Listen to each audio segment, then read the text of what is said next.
Are we ready? I know I am. So, whether or not you are, it's time for another episode of the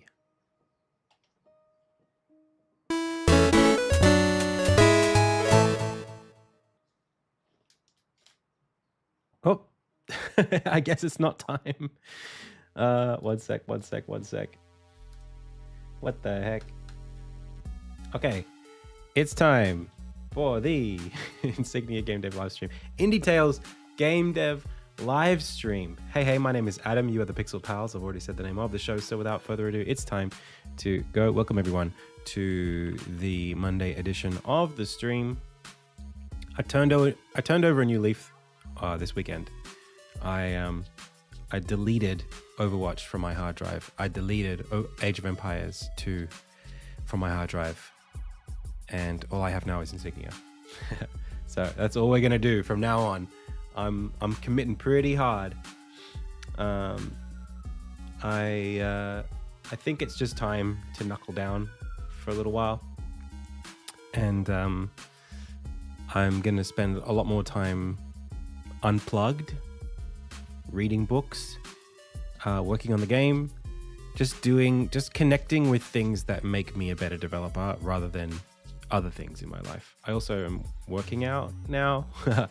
I'm doing these like 15-minute workouts in front of the TV, which last week I did one and it took me all week to get over it. And today I did the same one and I feel much better than last week. So hopefully we're getting fit too. All right, chat.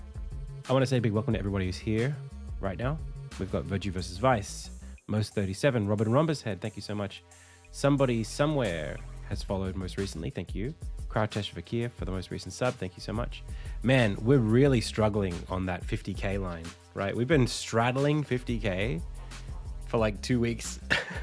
There must be as many accounts getting deleted as are following every day, you know? Like it must be that 7-8-year-old accounts are getting like, you know, cycled out. Did I see Cake's viral clip? I did not. Cakes?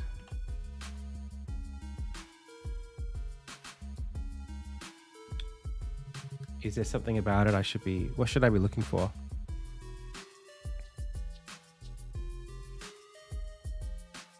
I don't see anything on his channel. Yeah, sure. Send me a link. We'll take a look. Hey, Gouda. Hey, Bankshot. So, big welcome as well to anybody who's checking out the stream on YouTube. Today, in about 20 minutes, we've got some team meetings.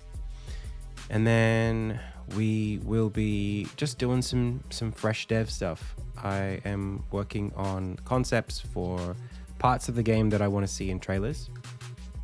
So, you know, just trying to pretty up later parts of the game that I haven't really spent much time on recently. Sort of pushing ahead. Kex released a game a week ago. Yeah, I was aware of that. I've seen that he released something. I just don't know. I mean, I haven't been super in touch with what he's working on. But a tower defense game, I think. Am I right?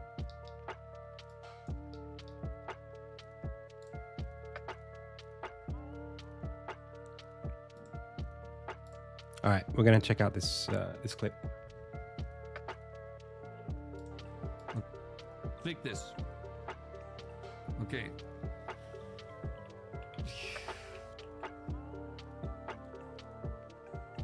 Oh. Oh my God. That's great. This is 30,000. 30,000 Dollar.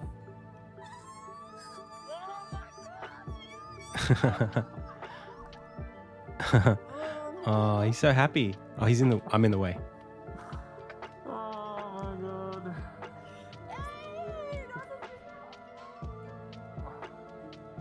God. In the first week too, that's really good.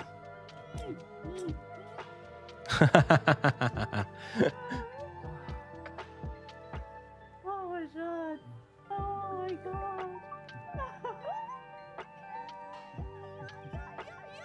I'm proud of him.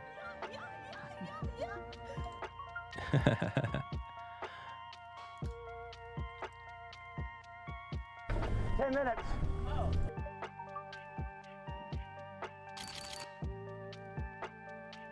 This one?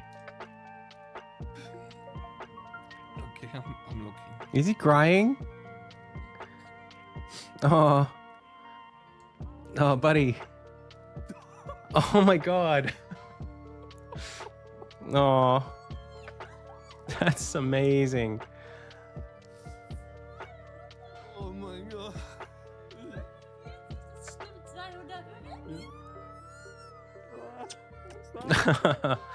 Oh, that's so lovely.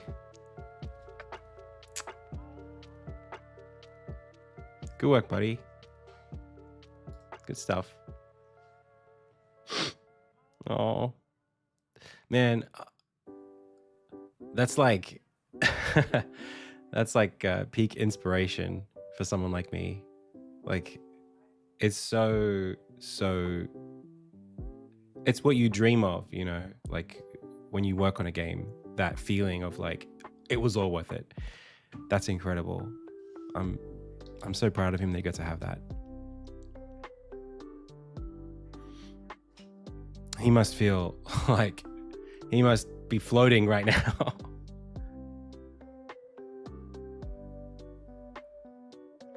Wow.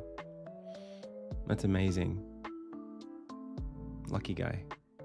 Not lucky. Well-deserved guy.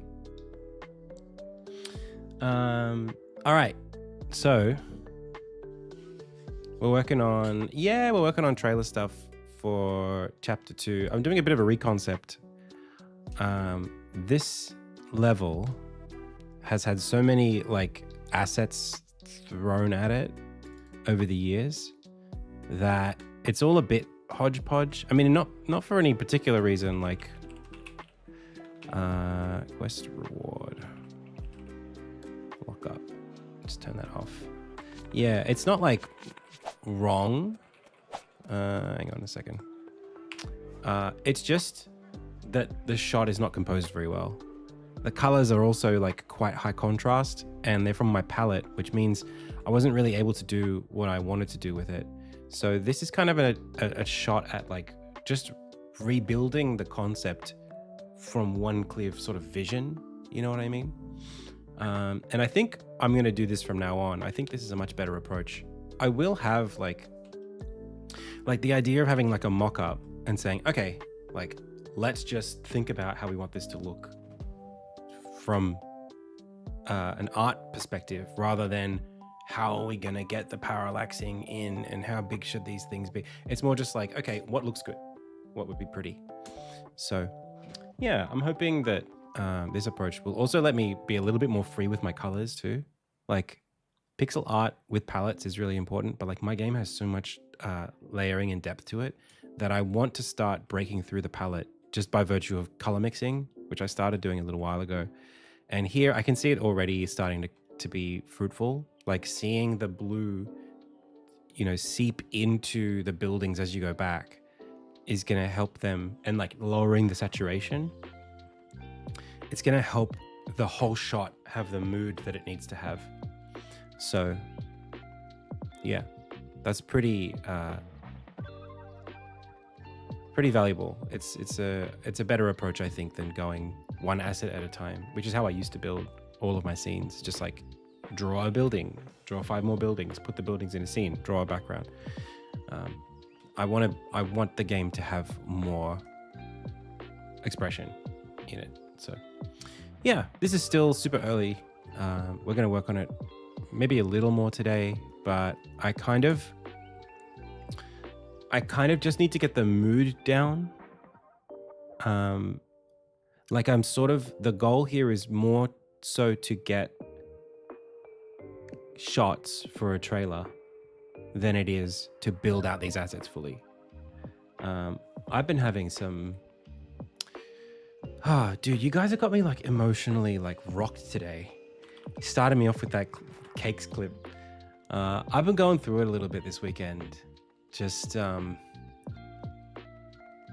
I was talking about gaming earlier and how I've like deleted some games off my hard drive, and it's more than that. Like it's not just because I want to play fewer games. I'm sort of going through a bit of like I don't know. I mean, I've always been going through a bit of a mental health thing, but like at the moment specifically, there is like, I'm noticing that I've been procrastinating a little bit with games, and my relationship with like YouTube content is feeling really bad at the moment.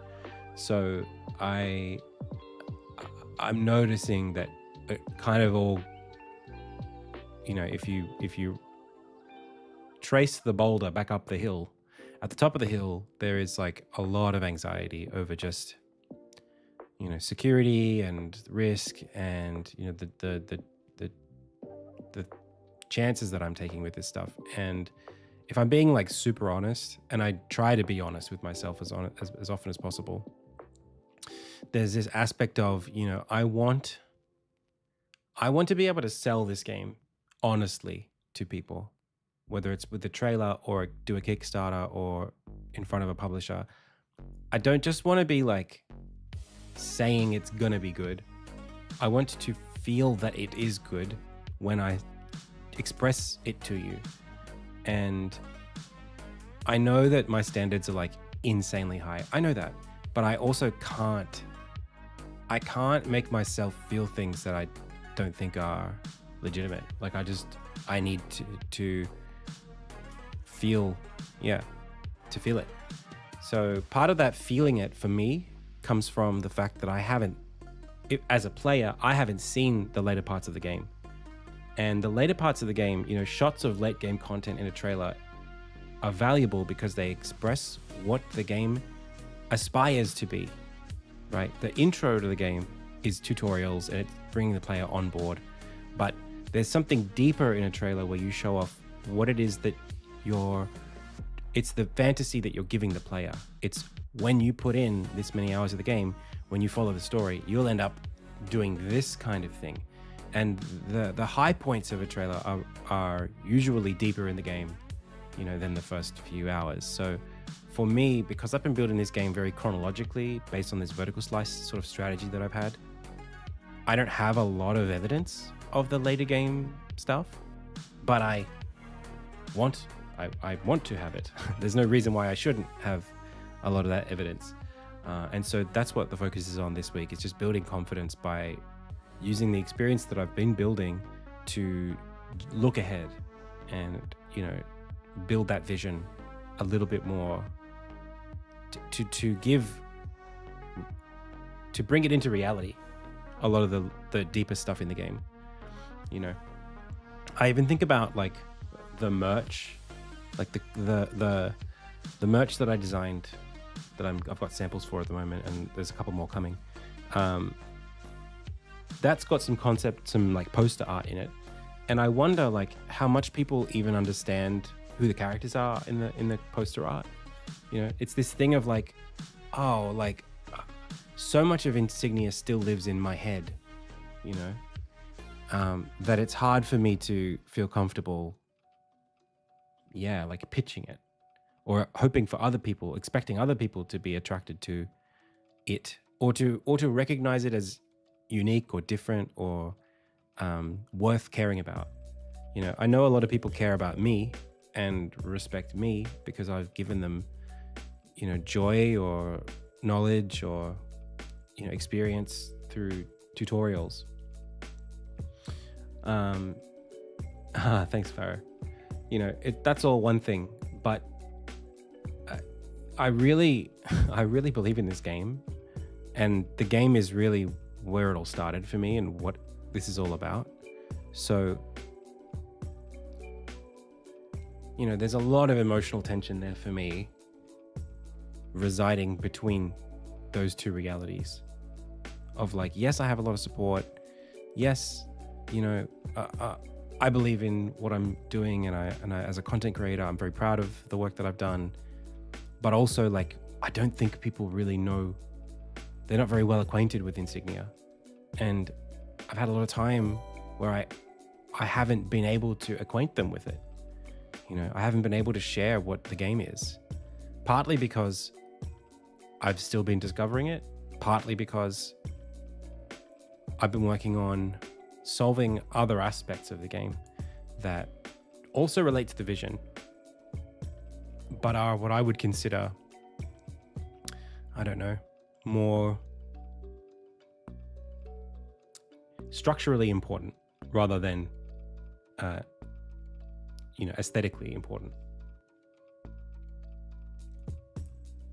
Hey, Eric Fields. I showed up to a tower in California. Yeah. I mean, I get it. I totally get it. It's not a surprise to me at all that people, don't know what it is, or to the extent that they do or don't. Like, that's all like fully makes perfect sense to me,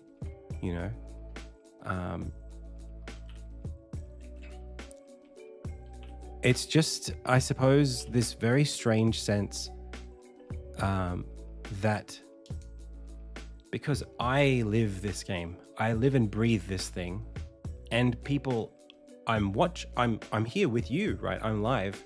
There's such a disconnect that I have a very hard time appreciating between the small, tight circle of people who understand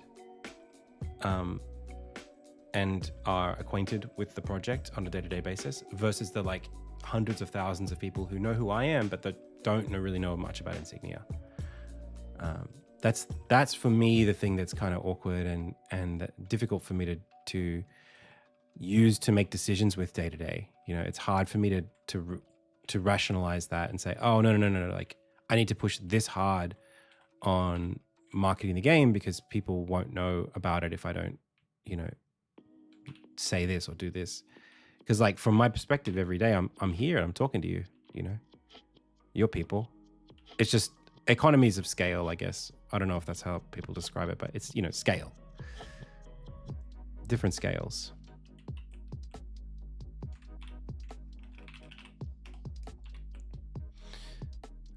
It's just a very different way of approaching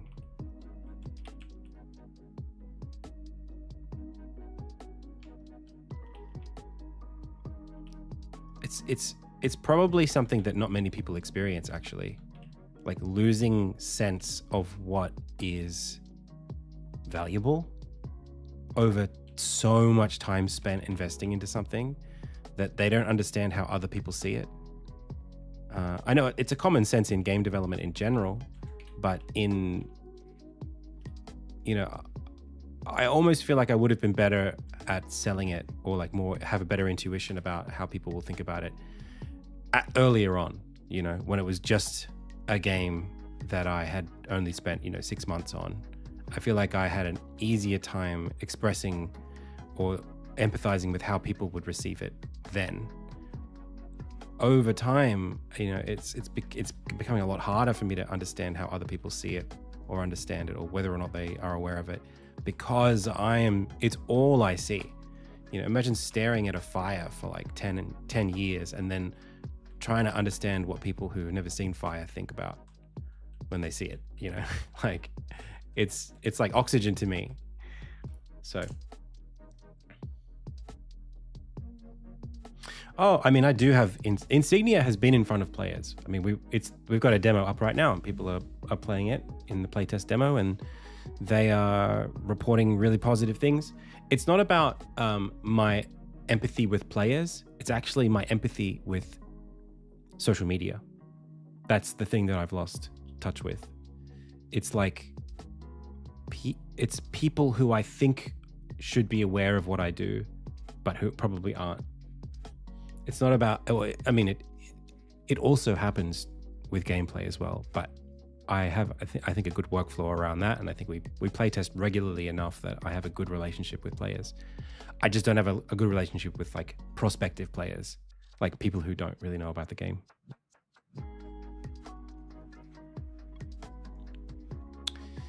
Anyway, we have a team meeting coming up, so I'm going to rally the troops and we'll get them in here.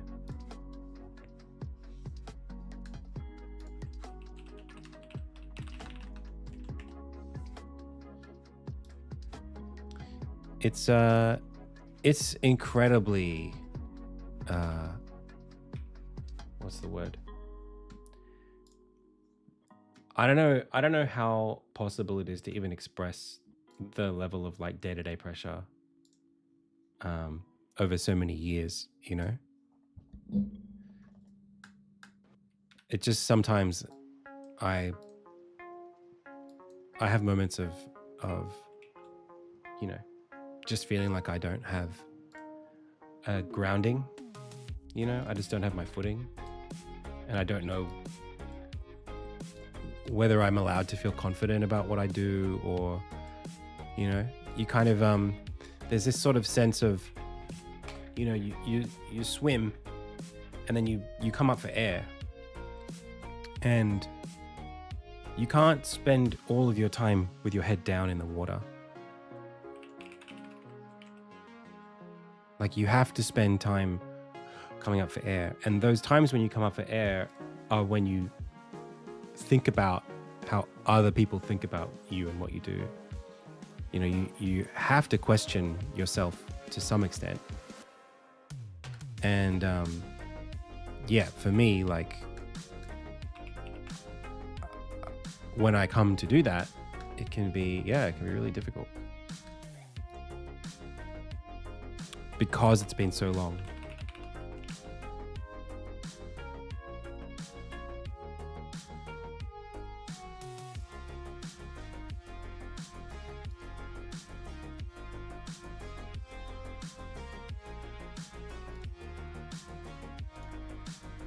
Alrighty.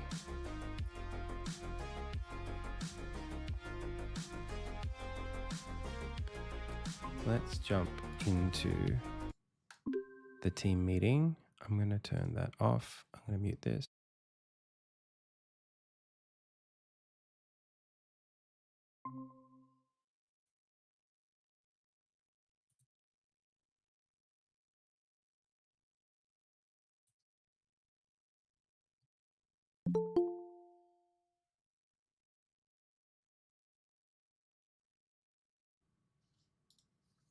Hello.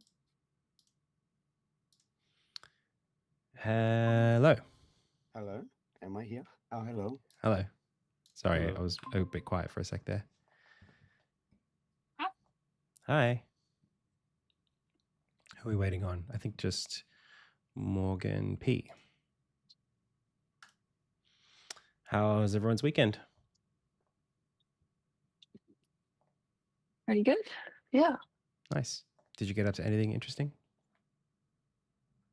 I went to see a friend's piece get performed by the Sydney Youth Orchestra. Oh, wow. It's exciting. Yeah. He's like he's also interested in games composition. I don't think he's actually done any work for games yet, but he's also a harpist. So he Ooh. does a lot of harp performance with different orchestras. That's cool. And yeah, one of his compositions was being premiered, so went along and yeah, had a great time. Sweet. Nice. I also had a symphonic experience over the weekend. I got to listen to the Elden Ring Symphony at the Opera House, which was incredible. It sounded like it was like I was listening to the soundtrack, like through a hi-fi system or something. It was just like they were perfect. They went through like all of the boss fights basically in the game and did all the scoring for that. They kind of did I guess they did like a level by level sweep through, but the music is pretty sparse in the overworld. So yeah, the highlights were the boss fights. Nice. Yeah, it was great.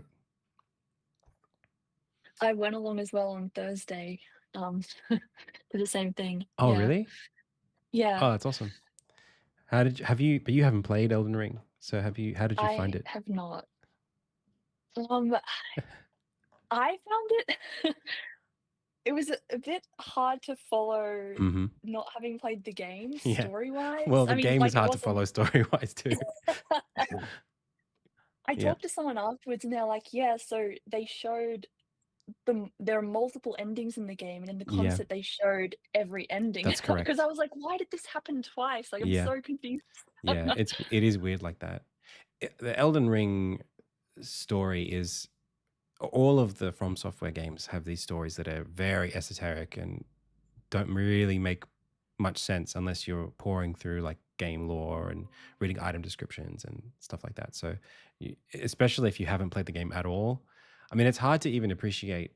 Like, I find, I don't know if you felt this, but like when there's so much visuals on the screen behind the orchestra, it's very easy to just get lost in watching more than listening.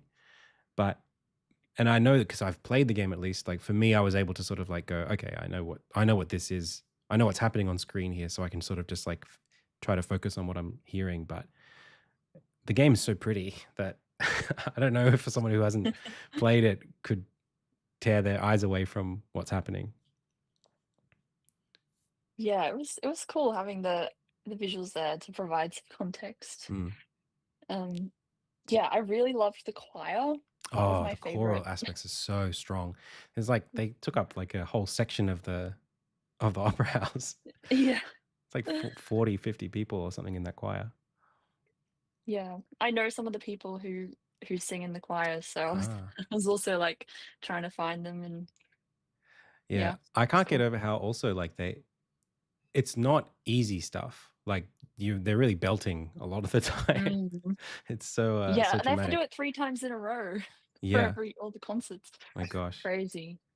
Yeah, it's very impressive. There's a track that I really like that I don't think we've referenced in Insignia at all.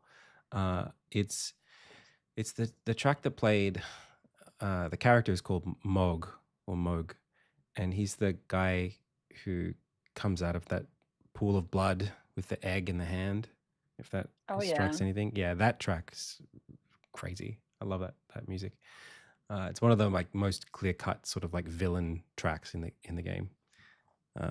Yeah, I really liked it. But enough about that. All right, welcome everyone. Since we've got Morgan P here, welcome to Stand Up for the week of the 16th of March. Gosh, this is going quick.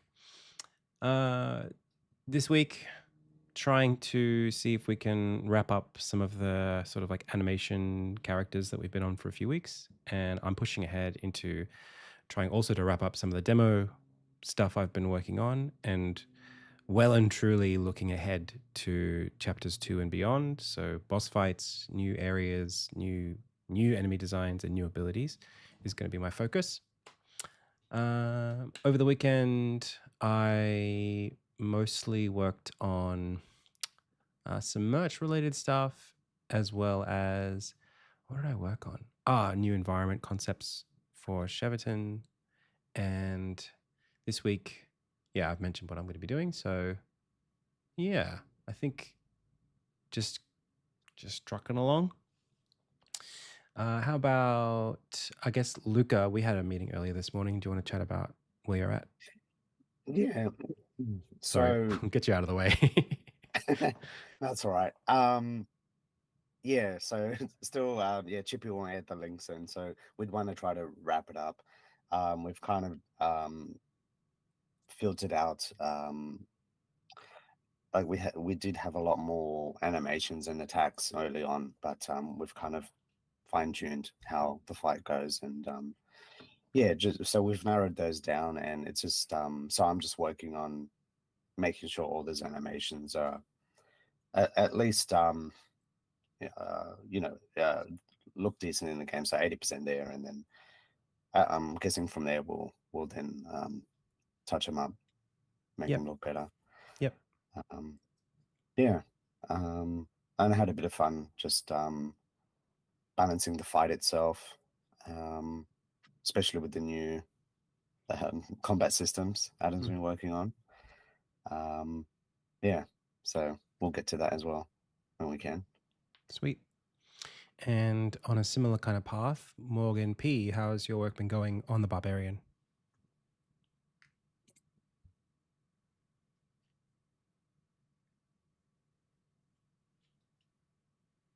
Yellow. Okay, maybe some technical difficulties. We can switch gears while Morgan P is figuring that out, and maybe we'll check in with Elias. How's your week going? Hi, I've been doing some work on the new combat systems, sound effects, mainly the parry, putting together a bunch of different styles and directions for us to triangulate between and choose where to go from. Yep, perfect. Awesome. Looking forward to checking in with you on that on Tuesday. Yep. And what about you, Morgan R? So I've been working on the Rekiko boss fight. I did drop something into the Figma if you want to look at it. Oh, sweet. Yeah, love to. So it's just the Armin part of the fight again, but I sort of it's a new version. It just starts kind of the same and then it departs, and it's trying to get that blend between the hero and the tension. And it's roughly orchestrated at the moment, so it's not just a piano sketch, but yeah. Sweet. Let's have a listen.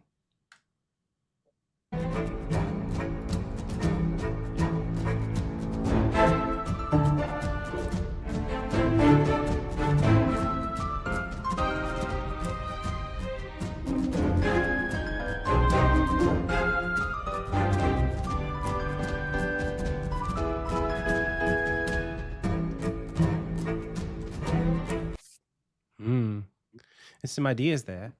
I feel like maybe a bit of competition even between some of those kind of concepts throughout.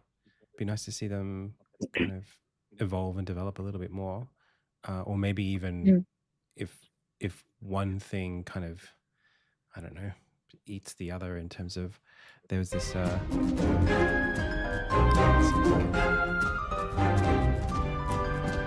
this like elevation here.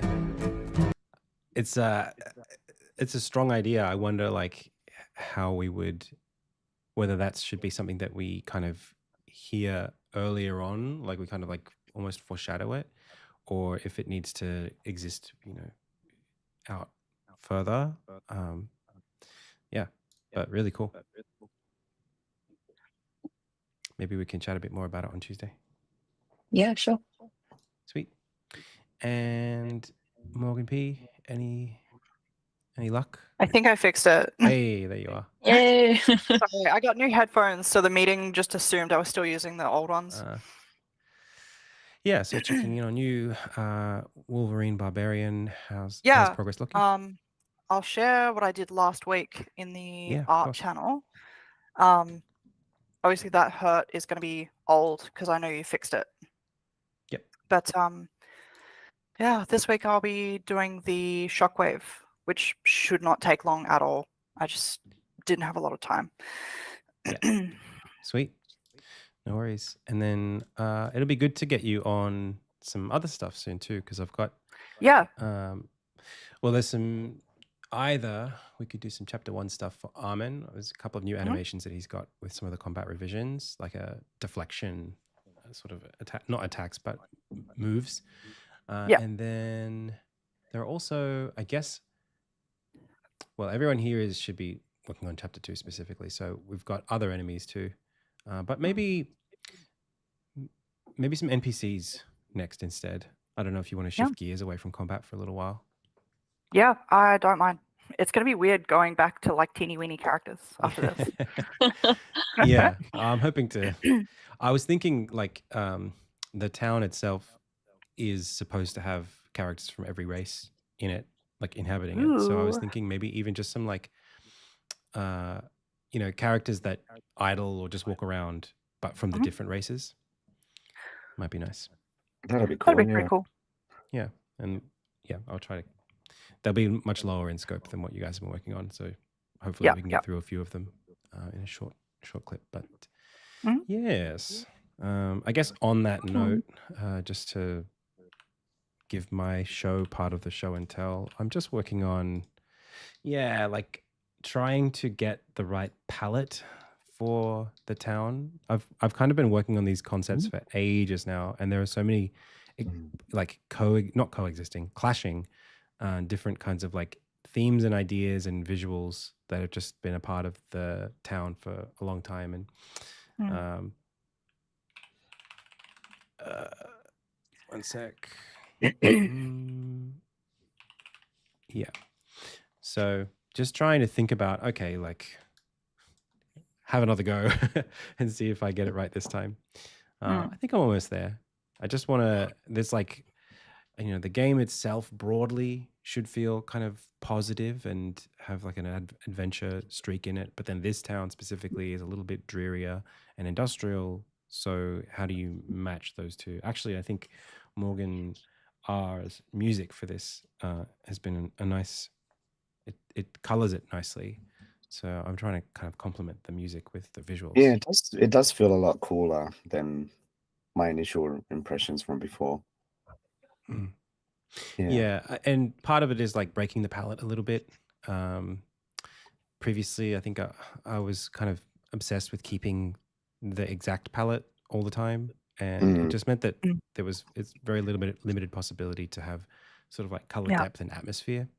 And so, yeah, trying to convey scale as well. You know, there are things that are way further away and things that are really close, and you can't really do that in pixel art without having that desaturation and sort of hue shift as you go into the atmosphere. So yeah, just toiling away at that.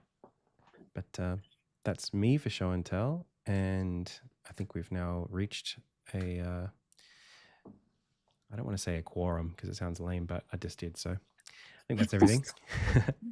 All right, everyone. I will catch you all later in the I have week. to Google something real quick.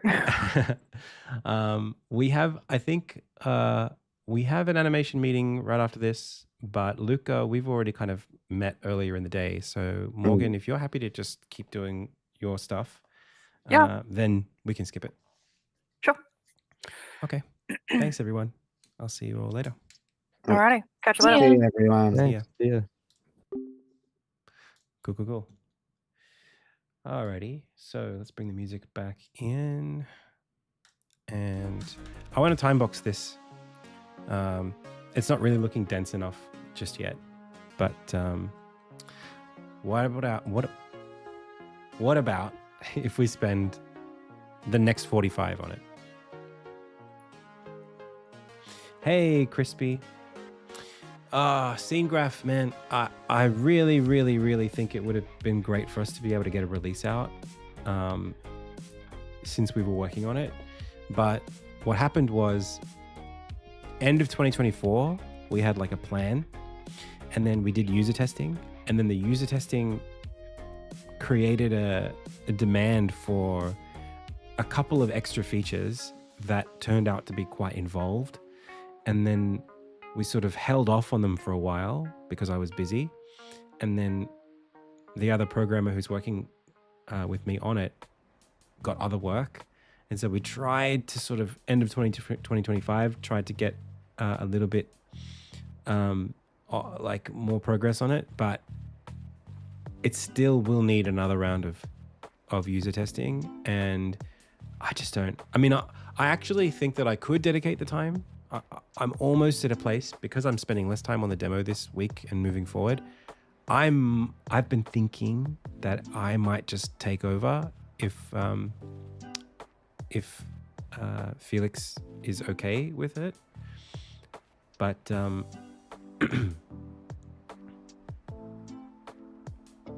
hey, Cool Girl Syndrome, that's actually a really good idea. Yeah, like I still care very much about getting Scene Graph out. It's such an awkward thing because it's a separate piece of software, you know, that I want to be able to support, but I also don't have a lot of time to support it. So I think we would need like to get almost like a committee on it or something like that. And I want it to support the development of the game. That's kind of like what the hope was. But it's, you know, like you kind of need more hands a little bit to make sure that works. And then if I want to support the people who are supporting the project, that also dilutes the revenue. So there's awkwardness about it that maybe it's just something where I just release it like as is kind of thing and don't promise any updates. I want to do right by the users. And so right now, the best thing is to not release it until I'm ready to support the users. Scene Graph is a tool that I use in Insignia, whose job it is to display the world map. And I can use it to navigate scenes in the game as well. I can click on these to go into the Unity scenes. And it's pretty good. Like it's been absolutely foundational in building out the world of the game, and it actually also doubles as the world map in game. So when I press M, I get to see the map as it is in Scene Graph, although a better demo would be maybe going into a different level and going into like a save file that's got a bit more progress in it. So, I can see this is Scene Graph, but I'm looking at it in game as a map.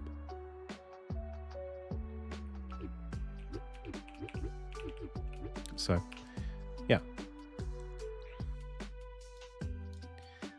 Yeah, honestly, I think it's one of those things that like could compete with Insignia sales-wise. Like it could, if I sold it for like, probably a similar price to Insignia, we could make, if we get 1,000 sales, that's like, maybe we make 30K on it or something like that. That would be great. But yeah, I don't know. We'll see. Yeah, I mean, I know there's demand. The biggest challenge really just came down to the fact that for people who have games where there are no doors,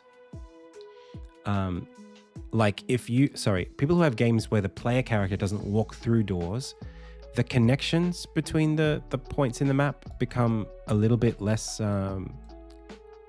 it makes less sense. It just ends up being a big list of thumbnails. Do you know what I mean? Like the spatial relationships between the levels in this kind of like Metroidvania style map, that's what makes it valuable.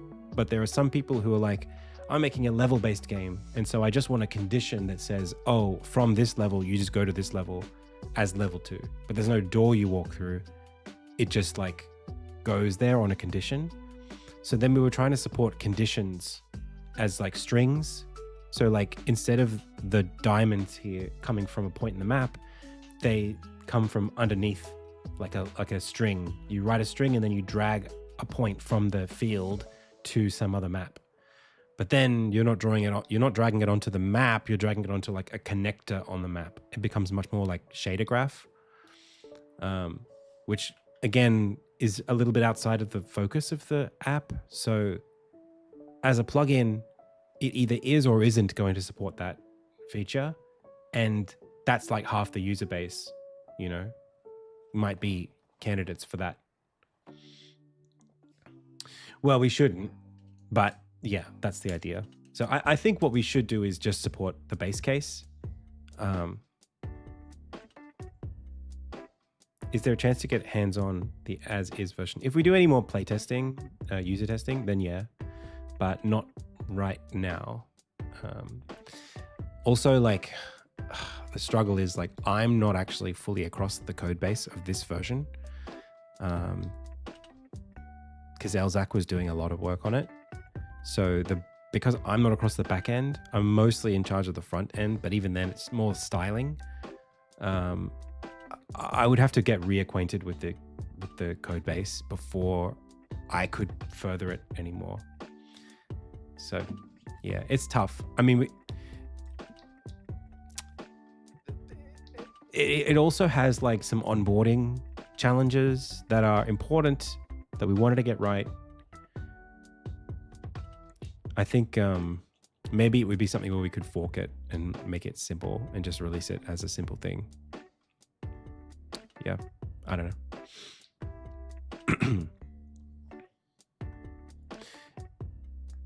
Yeah, I agree, Robin. And it mostly does serve Insignia quite well. It's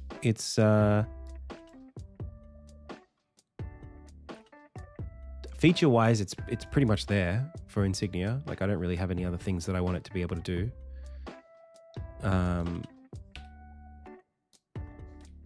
It's more just yeah, I don't know, like the time it would take to get it out the door.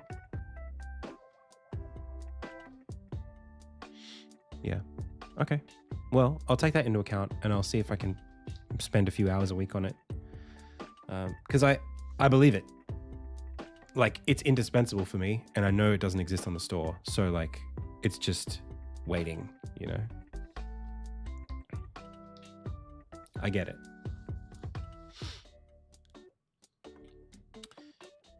Alrighty. So, in the meantime, Soma Games says, are you working on a 2D game in Unity or in a custom engine? I'm in Unity.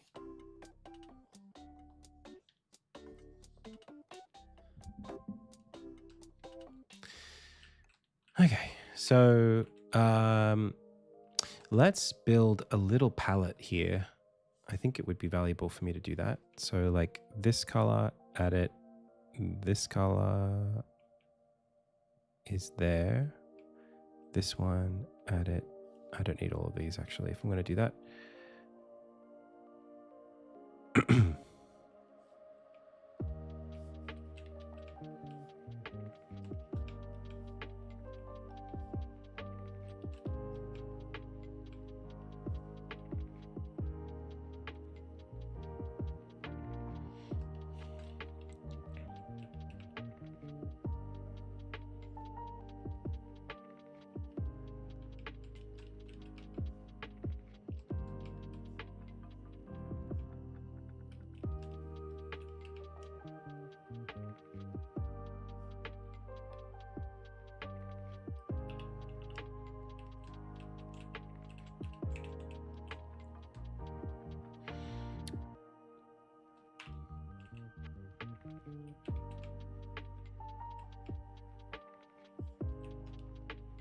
Okay.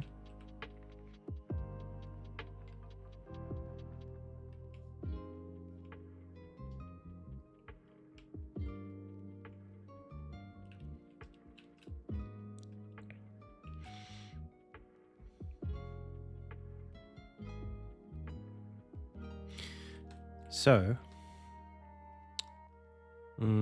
I suppose what would be nice here would be to separate the foreground from the background and then start thinking about building it out into a little bit more structure. So I think I will do that. I do like the colors. I like the vibe.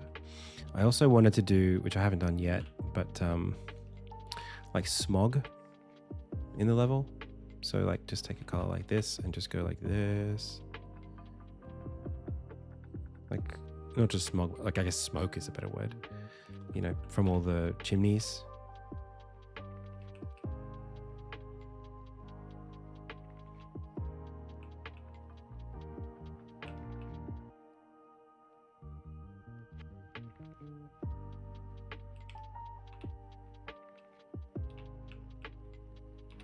I kind of want it to feel like 18th century London.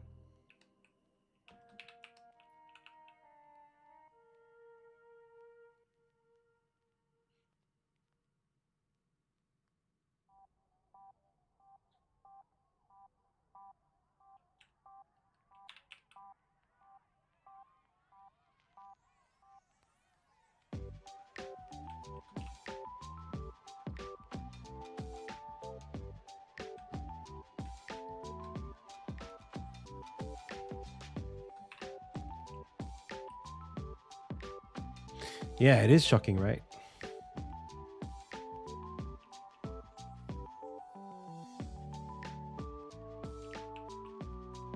And I also I kind of need the money, so maybe I should just put it out.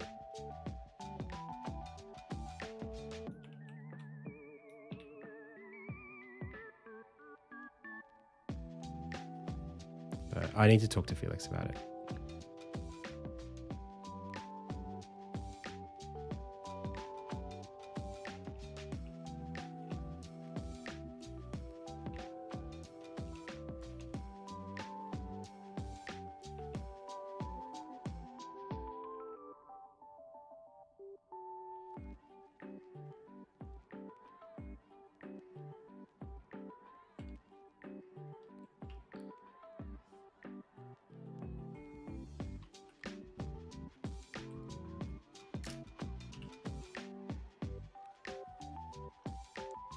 Hey, Affix.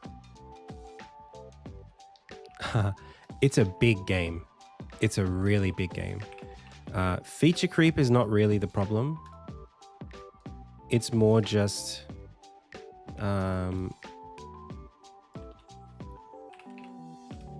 I've never made a game of this size before. And I don't have the resources to make it kind of move at the pace that a normal studio would make this kind of game. I don't know many studios who are even trying to make this kind of game. So it's kind of hard for me to know.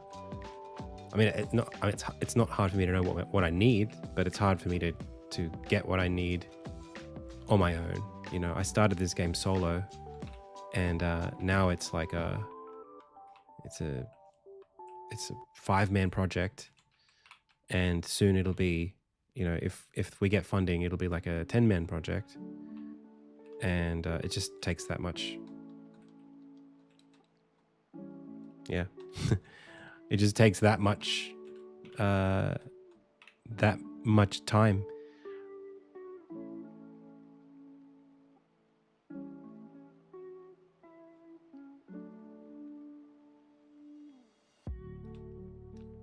Yeah. I'm very happy with the pace that I'm working on it. There have just been certain things that I wanted to solve maybe in the last, I don't know, like 12 months, to do with the game's like pacing and storytelling and combat, that I had learned kind of over time that I just wanted to get, you know, better at. And I think with a project like this, the real like catch-22 is when you start something this big and you learn how to make it better over time, it's very hard to say, well, it doesn't matter, just release it, you know? You start getting player feedback and you go, oh, players expect this. I need it to do this. And then it's like, well, either I can implement those things or I can't. And if I want to implement them, then it's going to take reworks of aspects of the game to support that player feedback. So it's just in the interest of like me wanting to release a good game that things have had, you know, re-envisionings or reworks or, you know, iteration and or just development, you know, like it takes a long time to develop a good combat system. You know, there are people whose jobs it is, like say when a Final Fantasy game comes out, it's people whose job it is to just work on the combat system for like 5 years. Do you know what I mean? So for me, it's like, yeah, I did spend, you know, 6 months on the combat system in 2018 and another 3 months in like 2019 and another 3 months in 2022 and another 2 months, you know, in 2025. But that's only collectively like a year and a half or whatever for one person. And a game of this size might, you know, you might expect 2 people to spend a year each on it, you know, or 3 people to spend 18 months or something, you know. So the man years that have gone into this project, I think are probably pretty typical, but the total years is quite high because it was a solo project for so long.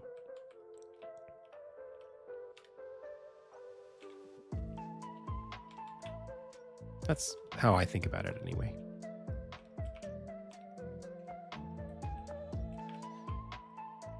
Even like bugs, you know, like I spent like 2 weeks in the last month fixing bugs, you know, whether on stream or whatever. And like that seems like a long time, but it's also like exactly at least that long, you know, you'd want to spend. Like the amount of bugs that we had and people were finding in a 2-hour demo, like what are you going to do, not fix the bugs? So it's stuff like that where you kind of, you know, you recognize that you owe the people who are excited to play the game, you owe them a certain standard of quality. And players in general of any video game, you know, they deserve to play something that plays how other games play, you know, that has the same quality as as, you know, a Nintendo game or whatever. That's my standard. Like, I want it to at least get close to being as airtight as a Nintendo game. I don't want you to like lose your save file, you know, 10 hours in, or have the game just like not work on your PC, even though it works on my PC or something like that. And software's hard. That's just it, really. Takes a long time to make this kind of stuff. As far as feature creep, again, like, it's not really ever been a problem. There have been times where there are things that I've played with, implemented to a certain point, and then abandoned or decided that I didn't think that they had a place in the game. But again, like, a lot of that stuff is kind of just like, you have to test stuff. You have to try something out. And in order to know if it's good or deserves to be fully in the game, you have to build it. You know, you don't get to just go, well, I said that I would build this minigame system, therefore I will finish building it. Or I started building the minigame system, it didn't test well, therefore I give up. You know, instead you have to play test it, you have to see what people think about it. And then if it works out the way that you wanted it to, then maybe you stick it out. But if not, you think about what you want to do next. And that might be can it might be park it, it might be, you know, keep working, keep iterating. You make those decisions as the director. It's just that I do them in slow motion because I've only been mostly one guy. And even today, you know, I've got a team with me, but that team doesn't work on development. That team works on content. So when they're doing, you know, character animations, like, that's not prototyping new systems or making decisions on existing systems. You know, they're doing other things that have other parts of the game that are really important, like music and sound effects. So it's unfortunate that it takes this long, but it kind of just does, you know, it just takes that long. Is motivation hard for me? It can be. It can be. It depends.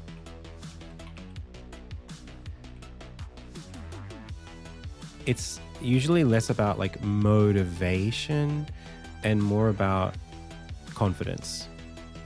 I'm always motivated to work on the game. I'm not always confident about how it's going.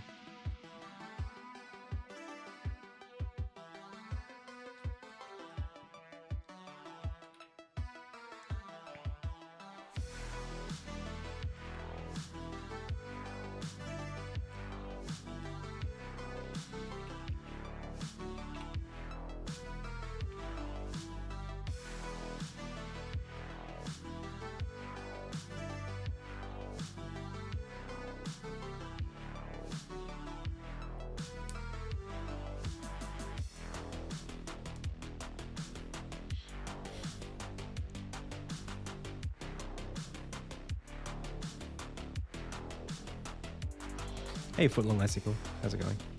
Yeah, I mean,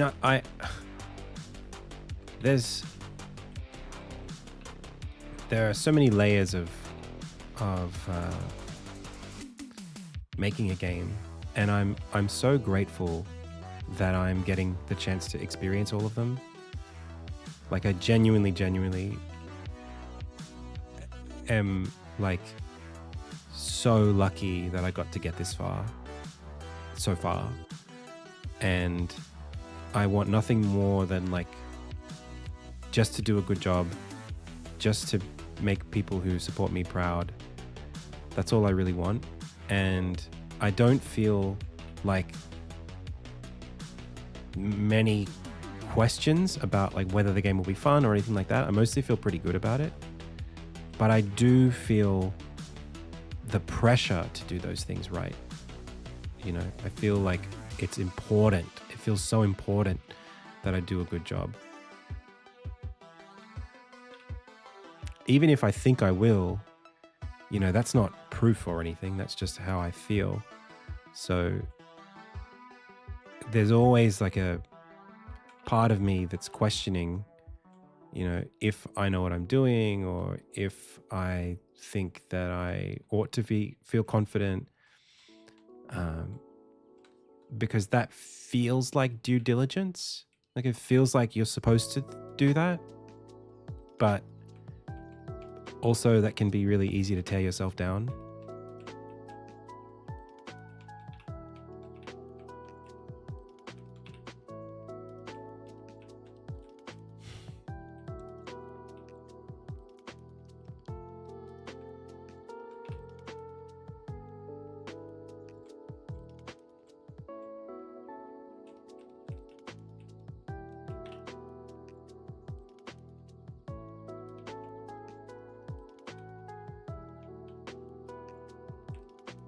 Yeah, I just find it hard.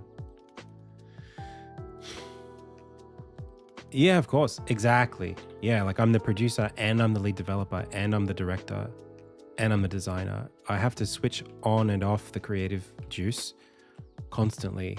You know, I'm thinking about, am I doing the right thing? Am I spending too long?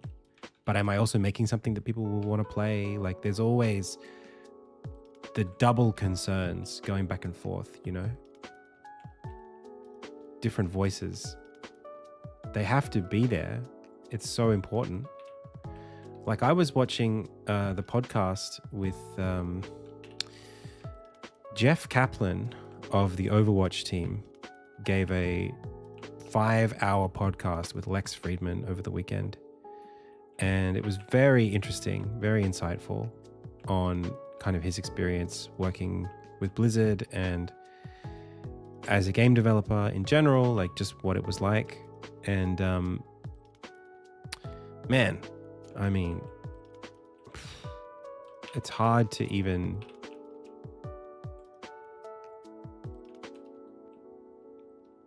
kind of think about the pressure that they would be under in that circumstance, but also like how different games are today. And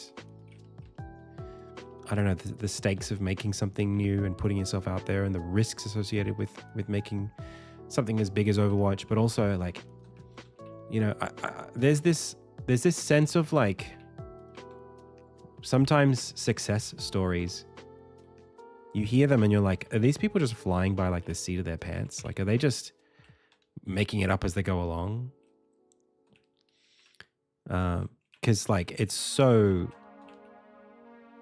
almost unbelievable that they managed to succeed, you know, with this level of organization or something like that. It's hard for me not to compare myself, you know, and say, okay, am I doing things right? Is this story that I'm hearing about this person and their career, does that reflect how I should be feeling about my career? Do I think about games the same way this person does? And do they think about it more correctly than I do? Or is it sort of neither of those things? And game dev is so amorphous that there is no right way to think about it, just different things that either work or they don't. You know, it's difficult. And I'm obviously like, I can fixate on trying to learn because I'm in such a position of risk. But, you know, I have to do it.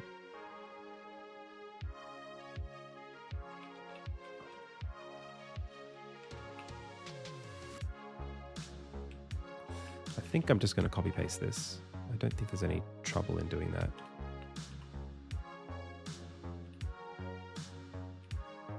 I actually like how being rough with it has helped.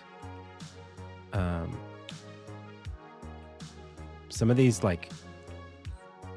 concepts feel a little bit more like wobbly as a result, which I actually really like. Like, I don't want this to look perfect. I want it to look kind of like it's bowing, you know? I want it to look like it's bending and warping and it's old and or it was built quickly, you know, a long time ago. Not that long ago, but, you know, long enough that it's suffering.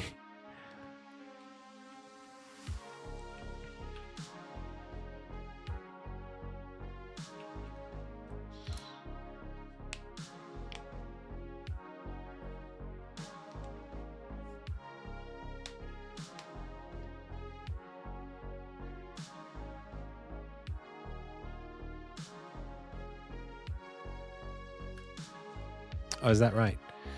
Yeah, I mean, I believe it.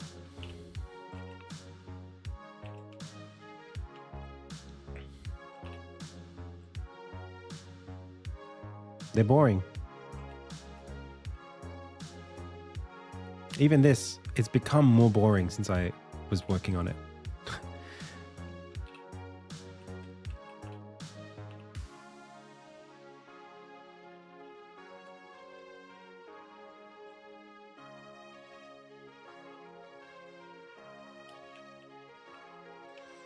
What I'll do is I'll bring this up. And I'll bring this up.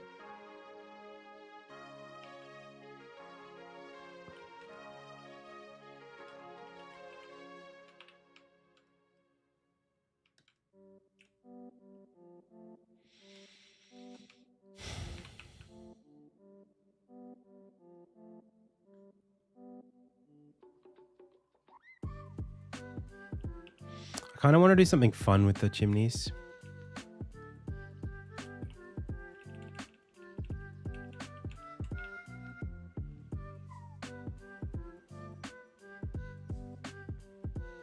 Maybe the chimneys will be different in every region.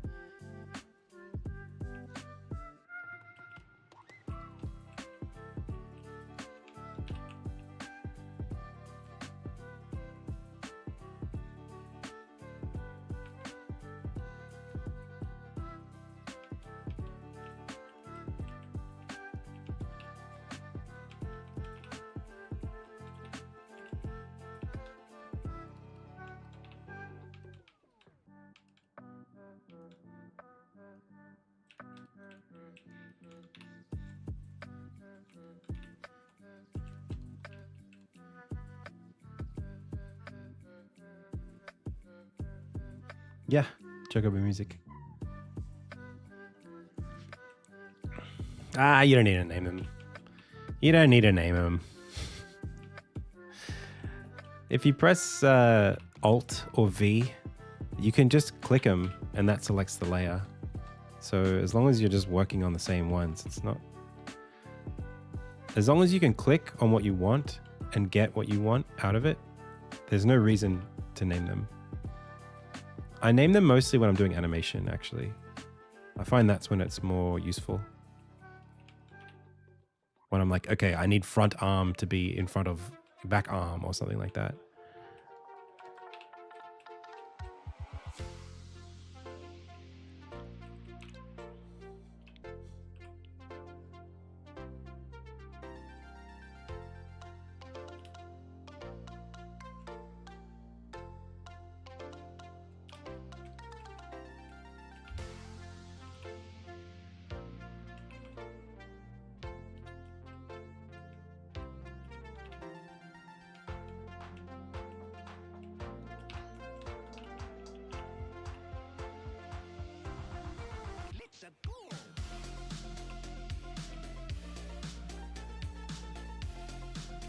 It's looking better again.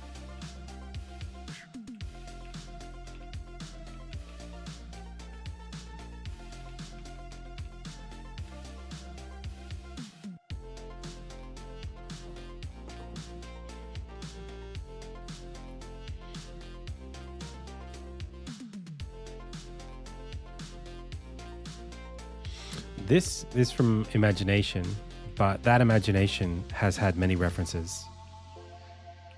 Because this is not the first time I've drawn houses for this city in the game. And there is a reference doc that this was based on. And that reference doc has lots of drawings of buildings and photos of buildings and stuff like that. So I know what I'm looking at, but I don't expect...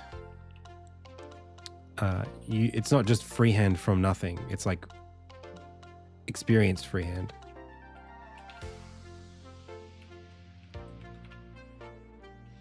Let me show you. This is the dock for this town. Okay, so the dock has like lots of different things for taverns, and these are designs that I've done. And then it's got like forest areas nearby the city, interiors for the city. It's got exteriors.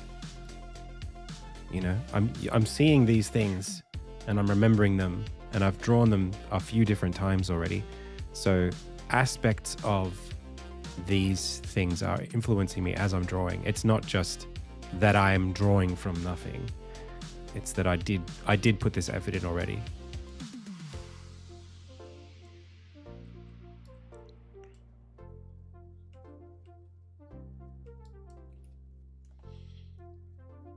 I've only done like one building tutorial, actually.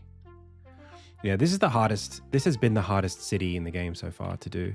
I mean, it's the second city that I've done, but it's also been the hardest in general because it's just so... it's supposed to feel the most, I guess, real. And again, this is like the difference between making a game and building a world, you know, like some of this stuff, it's like I'm learning aspects of world building and storytelling through drawing, like through art. And it's like, okay, in my art, I want to convey how old something is, where it came from, how many different cultures contributed to its existence, you know, what the standard of living is. I'm trying to communicate all of that. And that's not the same as just, can you draw a house, you know? And it's not the same as, can you just make a fun platforming, you know, behavior. It's like so many different things all coalescing that the better you get at it, the less you need. So like for me, like I'm finding that it's becoming a lot, it's becoming easier to do more with less, the more experience I have. But that experience took me a long time to build, and I still have a long, long way to go. I don't feel comfortable, you know, generally speaking, yet. I have to see it first. I have to do it for it to work, and then I'll feel a bit more comfortable with it.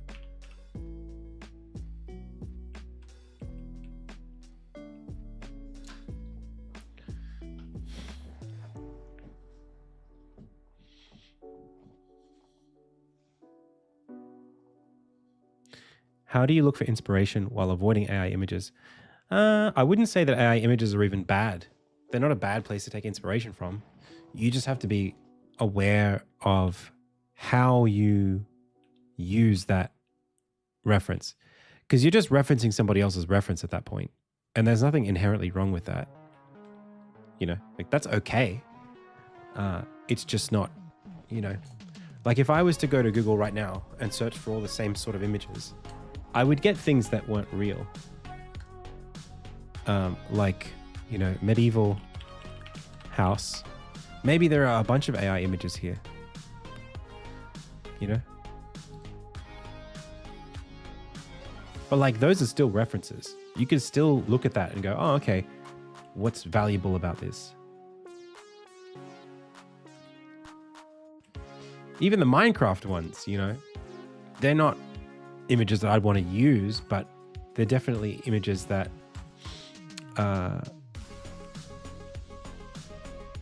there's something that they have to be from somewhere, you know, even if they're not like technically accurate. I suppose that's the thing that's important, is that you understand like the function of what you're trying to build, and that you can confidently tell a story with the tools that you've learned from the reference. So like the reference doesn't have to be a real image. Like in this case, one of the like reference notes that I would take is this concept of the second story being larger than the first story. That's something that I think comes from the fact that they would try and, you know, they only had a certain plot of land that they were allowed to build in terms of the size, and they're trying to sneak a little bit more footprint out of the second story, right? The overhangs onto the street give you an extra, you know, foot or two of living space upstairs. So just the idea of these undercrofts, you know, just that idea is enough to influence a reference. You don't have to like do anything with it, you know, immediately. or even if it's not like what is the point of a reference? Is it because you're trying to copy something from real life, or is it just an idea that could have happened? Maybe it's relevant for the world that your world, especially for fantasy, right? Like for me, like none of this is real. It's all made up. So, and it doesn't even have to be realistic. Like realism is also not valuable, infinitely. It's just realism is like another tool, and you can definitely decide not to make something realistic, and for that to be more valuable than to make it realistic. Like when you go to Disneyland, they're not trying to give you reality. They're trying to give you an experience that's fun. So this, in a way, is kind of like Disneyland. It's like, I just want you to feel like you're in a city. I don't want you to believe necessarily that every building in this city is architecturally sound. And maybe it's designed not to be. Maybe I want the buildings to look like they wouldn't hold up under like a lot of scrutiny. Maybe I want them to look badly architected or not really livable. So I think the importance with any referencing is about reflecting on intent. That's the most important thing. It's like, how much of this, which parts matter? What are you trying to communicate? That's the point of art, right? It's communication. So it's less about reality, and more about like, can you convey something that matters to the player in the context of like the world you're trying to build, the story that world has, that kind of thing. Even like a perfect example would be something like, my wife just finished playing Red Dead Redemption, the first one, and I'm watching her play Red Dead, even GTA 5 or whatever.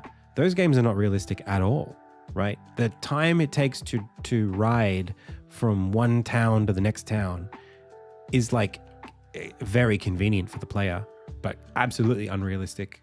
Because in real life, you would be riding for days before you reach the next town or whatever. It might be, a whole day long ride to get to the next town over.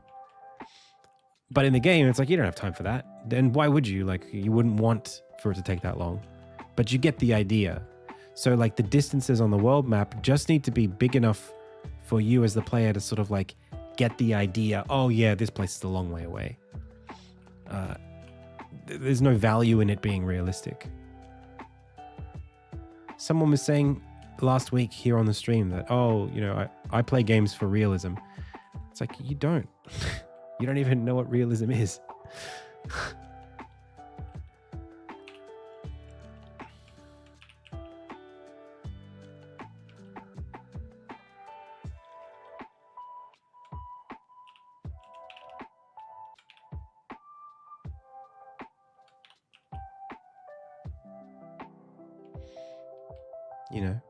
You look at like the Overwatch levels.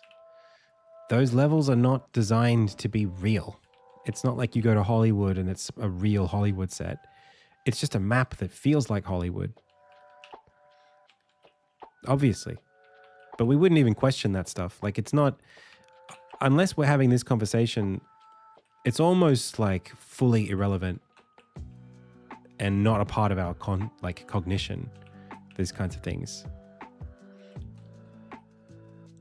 Like, no one's sitting there going, is this real?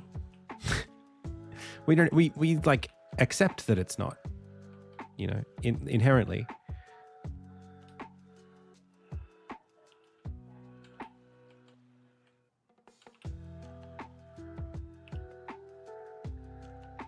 I think as developers, though, it can be something where we look for anchor points, we look for reference points.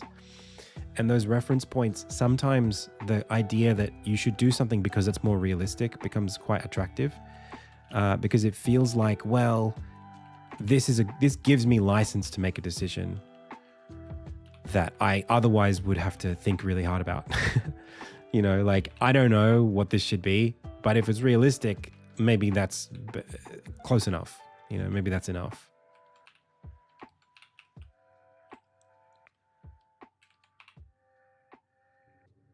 Like, how high should someone jump? Well, a person, you know, if you start quoting how fast could someone run? Okay, well, Usain Bolt can run this. No, that doesn't affect how fast your character should run in the game. Who cares what Usain Bolt runs? Who cares if anyone can run as fast as your in-game character?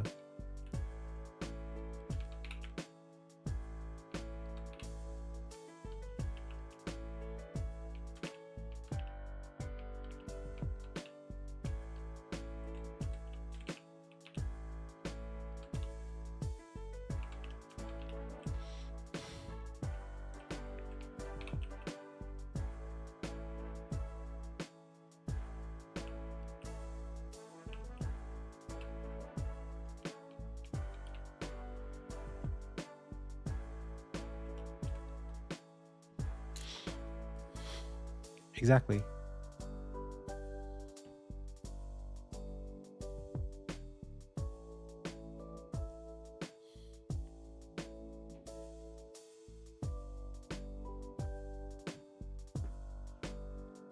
Right? Yeah, like exactly.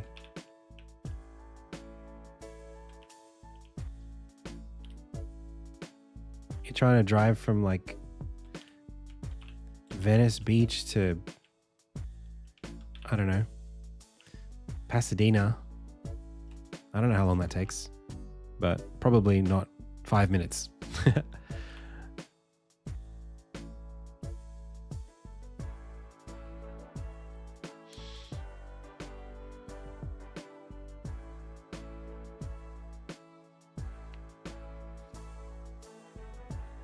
Hey, Bilbo.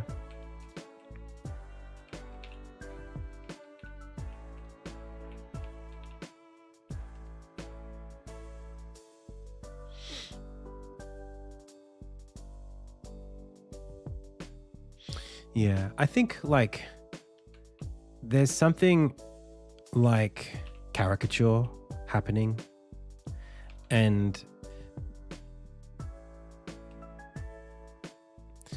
maybe the word should be more like visceral, or like, I'm not sure. There's like another word in there that we mean when we say realistic. That's not, we don't mean actually real. We don't mean like, I feel like we say like, I feel like I'm there, but it's more like the parts of this thing in real life that are being displayed to me now give me the same feeling as they would if I was witnessing them in real life. But that feeling, like, here's another one. Your memories are not accurate either. Your memories are not realistic. So like, maybe there's a aspect of this thing that you like,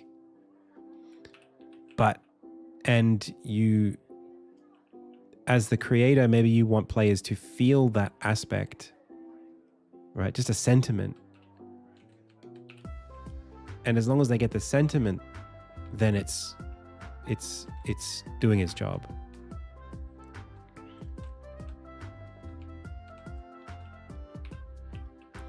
Like, feelings are also not necessarily real. The memories you have about how it felt to do something. Like when I think about my childhood and playing soccer, you know, the smell of fresh cut grass. If I think about that smell, I'm not really remembering the actual smell. I'm just sort of like fondly remembering a smell and trying to envision fresh cut grass. But like, there were probably a whole bunch of other smells there, like the wet, that I didn't like, but that I don't associate with the memory because the memory is a positive memory. Like just like dew, having that like kind of cold, damp smell, you know, or something like that. There'd be dozens of things like that where your brain goes, oh yeah, this part is the part I remember and like, and I'll call on that part when I'm reflecting next on this thing that I want to feel good about.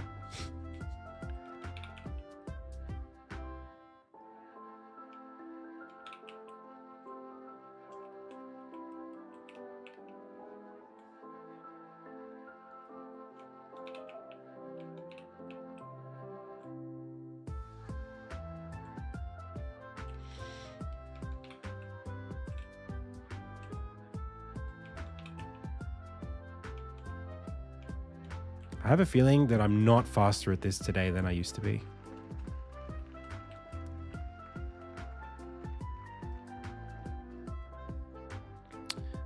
When an ace add a blur tool? Oh, it does. I mean, it does have a blur tool. It's had it for years. But I don't use it. Probably should be using it. That'd be sick. But no, I don't really use it. This was drawn in Leonardo, and then I'm importing it to Sprite. Now, how much did that change? Not majorly. And if I do put it up against one of the older ones, I feel like that's important too. Just so that I can feel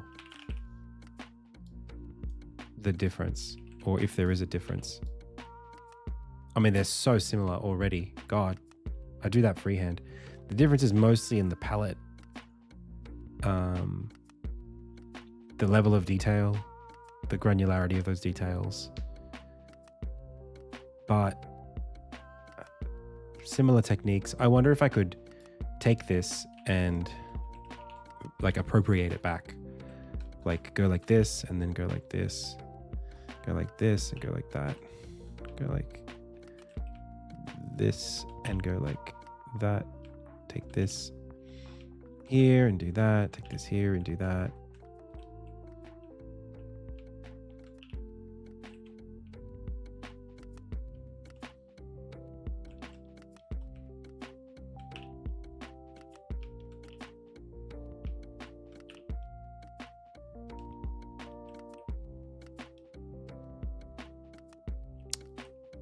That's probably doable.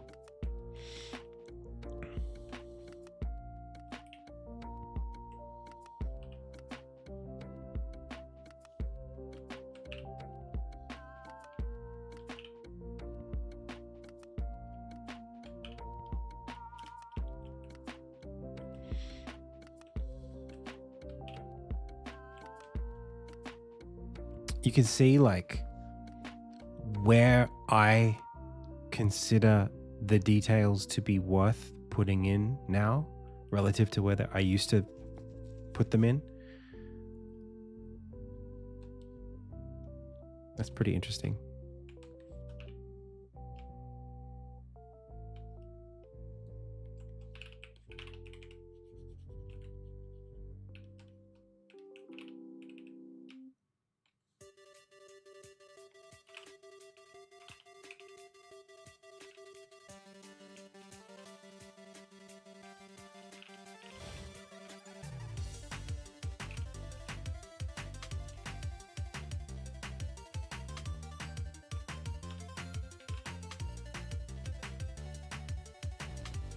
Like these roof tiles, like it's probably not important to do that anymore, or at least not quite as much. I think I just went overboard.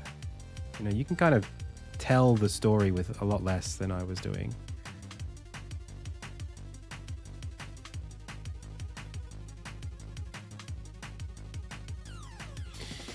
Well, the old colors, I was avoiding using color theory because I was just following my palette. That was the problem.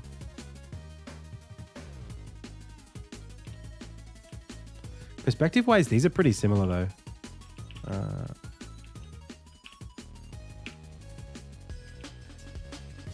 Like I really didn't make that much of a change here. I guess that means I was pretty much right.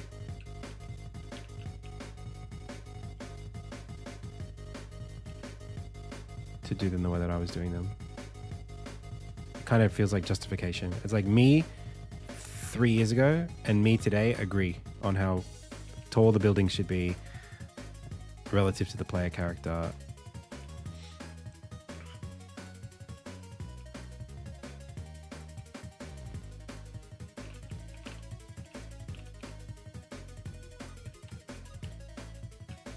We don't agree on the detail. Well, you say that.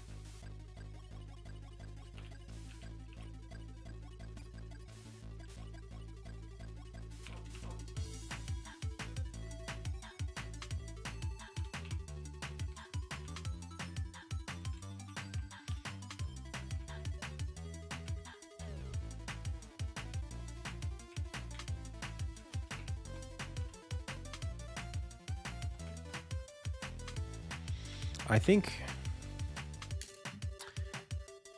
the old ones just were very harsh. Dude, I'm so sick of walking into this place and triggering that cutscene.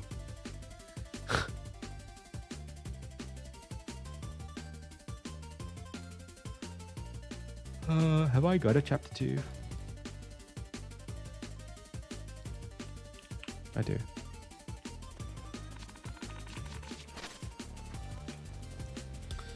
Yeah. It's not that they're bad. It's just, I think we can do better. And particularly in the background, we're missing out on so much potential for creating like the sense of the sky and that we're down looking up.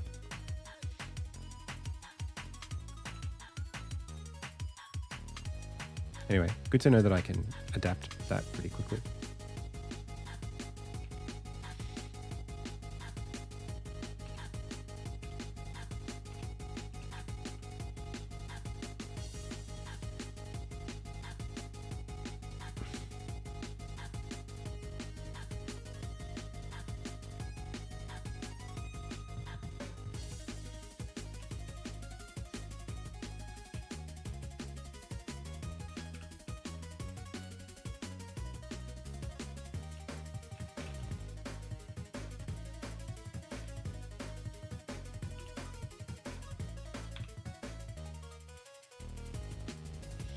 I think what I need to do is really just block these out and not worry too much about anything other than that.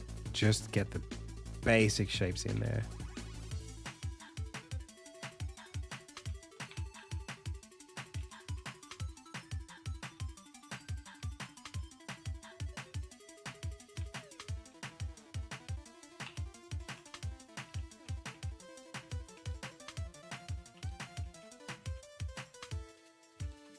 The hard part is that like I'm trying to use more of this blur tool. Mikanil, I don't know what you're talking about, but I'm not using a blur tool. I'm not using it in Asprite.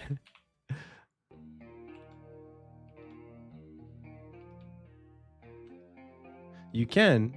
There is a blur tool, but I don't actually use it. I didn't use it to draw this. I just drew it in Leonardo first, like this.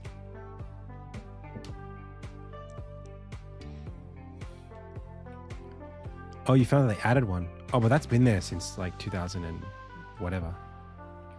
I don't think they did add one. I think it's been there.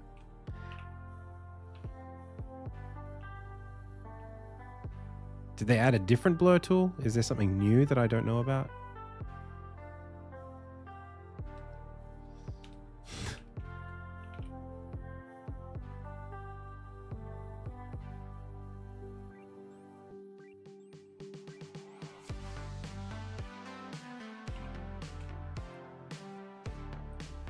Okay.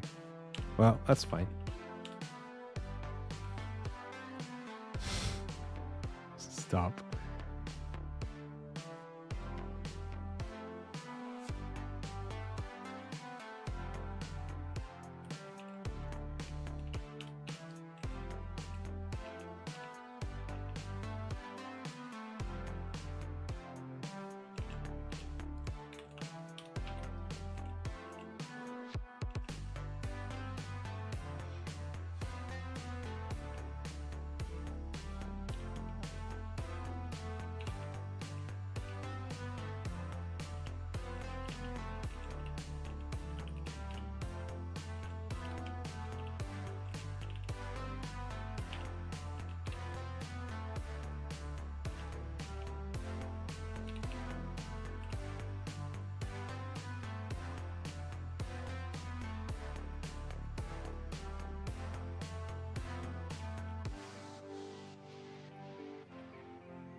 Pixel art, I mean, it's a funny discipline because it doesn't really have any rules. There are rules, but they're like so liberal in how you apply them.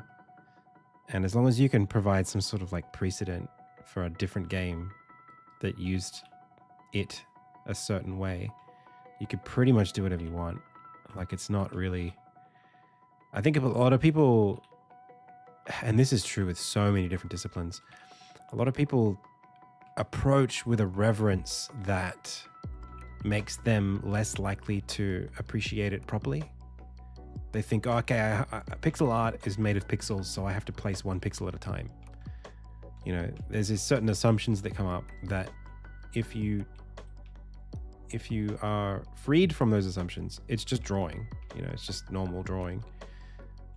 But it takes a long time to sometimes it takes a lot of failure before you find out, like, oh, I'm way overcomplicating this thing. It's actually super simple if I just treat it like blah.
But it's not limitless.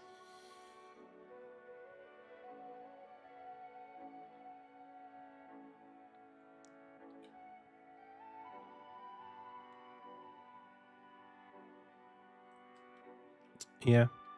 Well, I actually think pixel art taught me a lot about how to use detail. I think I for a long time was over detailing my work as like in a normal art context, and I would find myself not really able to create interesting structure.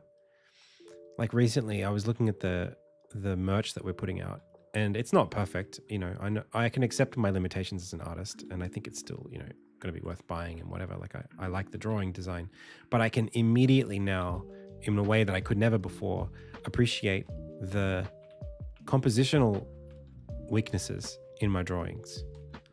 And I would never have been able to do that if I didn't do pixel art, because I don't think that I would have really appreciated the, you know, like when you squint at something, it looks, you get like a different view of it, you know, that thumbnail view. And my appreciation for that thumbnail view is a lot greater now because of pixel art.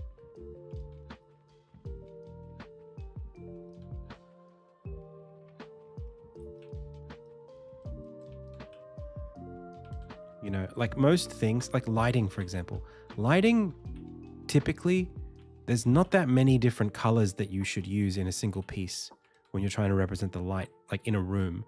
It's like, well, what is the light? What is the color of the physical light that is casting this light over the, you know, subject? And if the answer is, well, the light's blue, well, then the color of what you'll be painting on the person's face is blue, you know? And there's not like a secret mathematics to that. It's like, no. You just literally cast the light onto the person with the color that the light is. And in pixel art, you have to do that because you've got a palette. So you sort of just like have no choice but to treat the colors as what they are. Whereas in like more traditional style art, you might be fooled into thinking,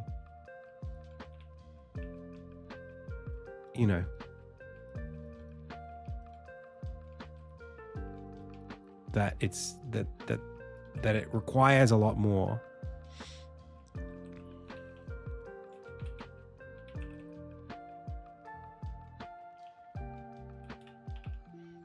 Because there is so much control that you have,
One sec.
Okay. This is looking not too bad. My concern mostly here is to do with this color here and how I want the background to have the forest in it, and I want to see green in that forest. And for that to be possible, it needs to. Why is that? If I take that color, why can't I? I can.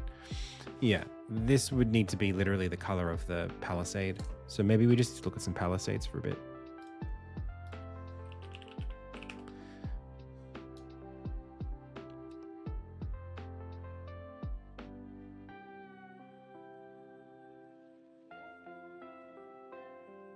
I mean, they're generally just a little bit lighter than the base color.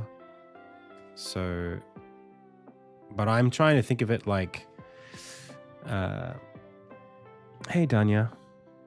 Oh, thank you.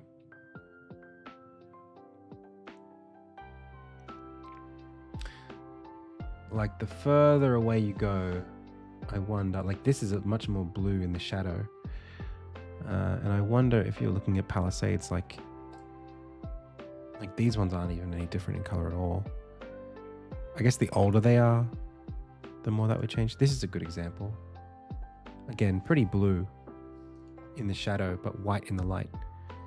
So maybe it's, I mean, that's kind of what I was going for here. Maybe we start.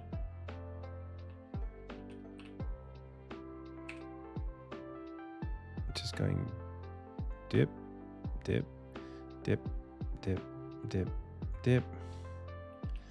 Then we go bump, nope, bump, nope, bump, bump, bump, nope. There we go. Something like that, maybe.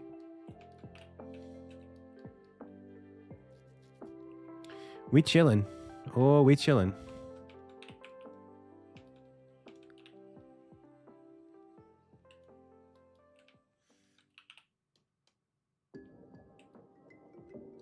Yeah, that's getting better.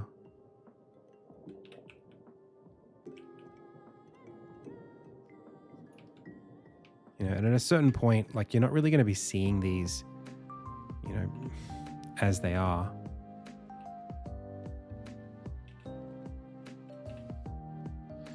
Just trying to think about where I want the light source to be.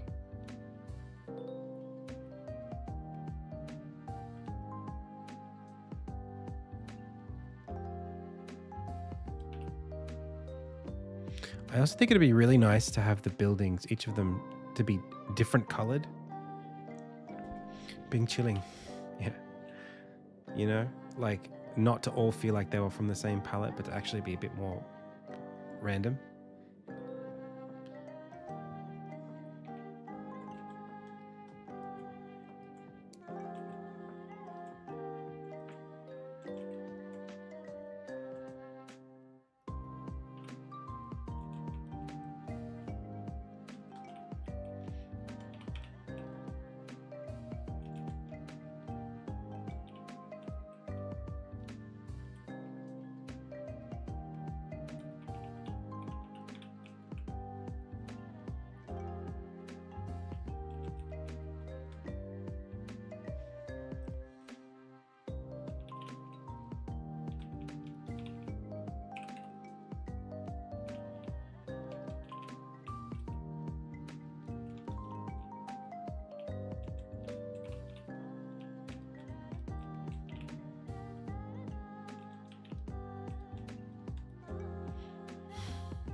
It's tough. It's definitely tough. Like,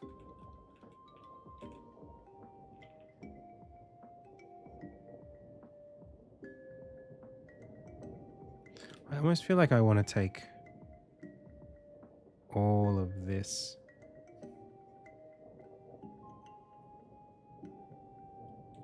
and cut it away and put it on a new layer.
Yeah, a village, a town.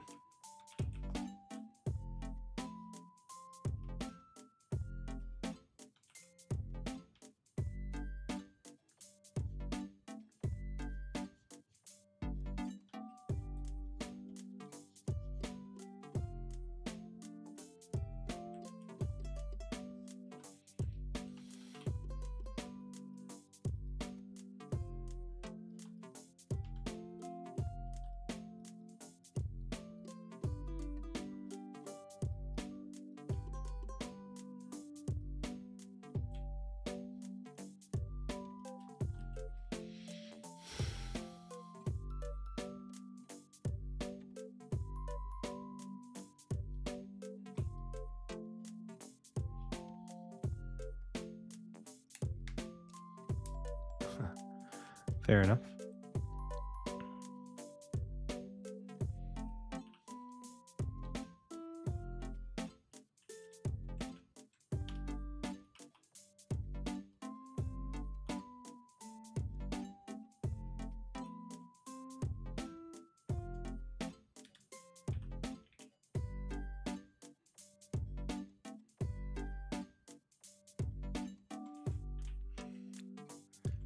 I'll try not to sue you.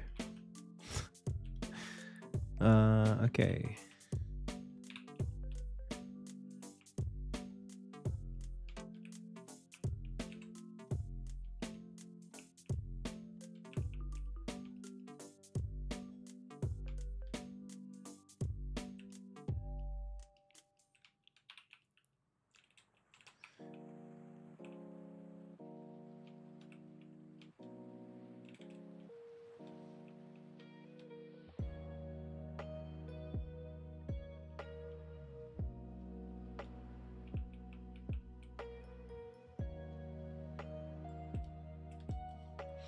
This is what I think I'm missing right now. Is this idea of like there's a lane down there and like these construction lines from like this building. If we go under here, continue down the road to the horizon.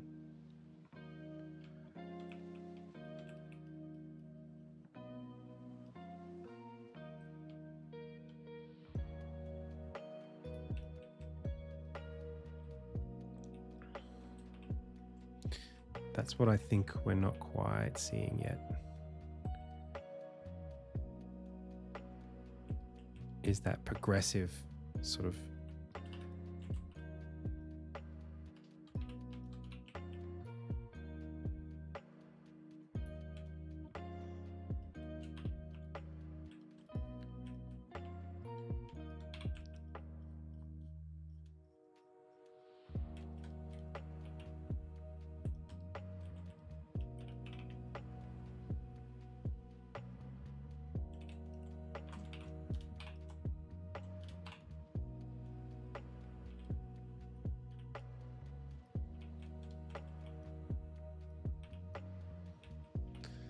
I think I just need like a lot of pockets of detail.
Yeah, that's cool. And then even behind these, it would be great to have like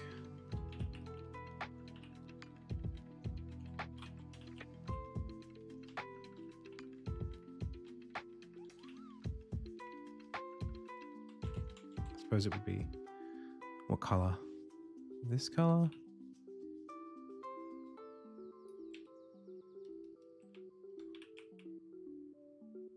Well, they would be lighter, so probably just like this color again.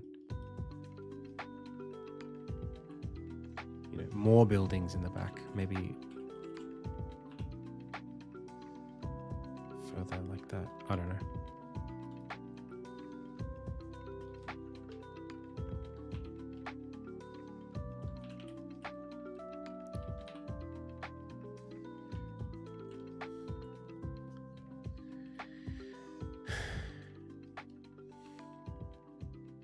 The tough part is if this building is the same size as these ones and those are half the size of this, then these palisades need to ascend incredibly fast. They need to be massive, and they're not yet massive.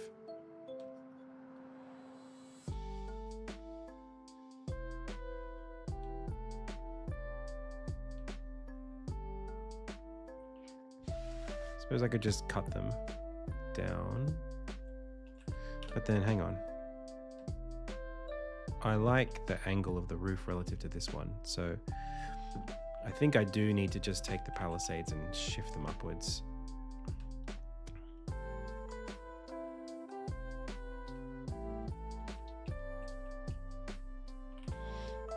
By like, this one should be like there, and this one should be like here.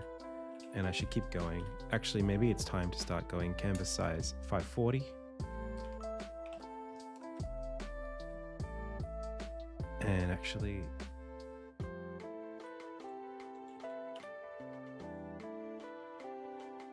go like something closer to this.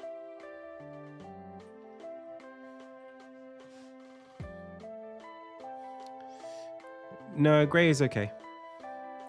Because it needs to look like smog. Like it's gonna get desaturated as it goes. It's not a clear blue sky.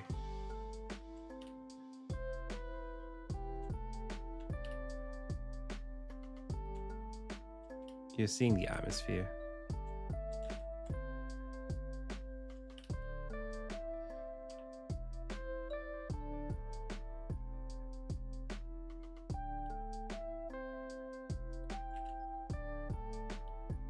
Color's all relative anyway. It doesn't really. You'll get it. Hey, Yo-Yo Bob. I'm doing okay.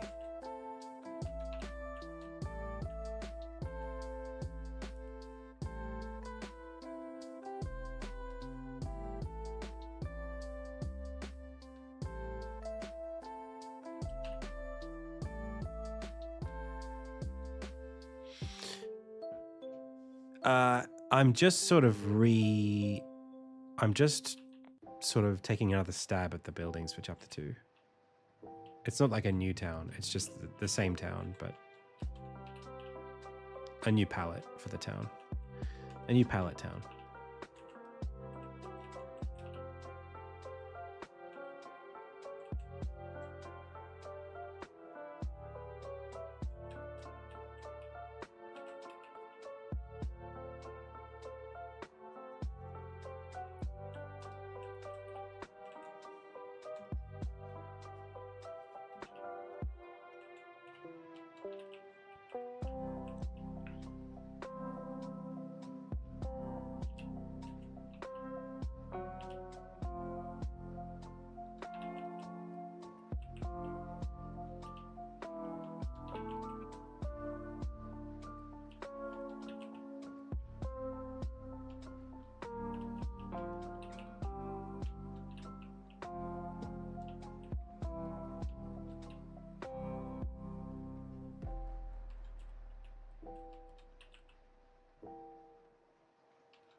Be right back.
Where the music at?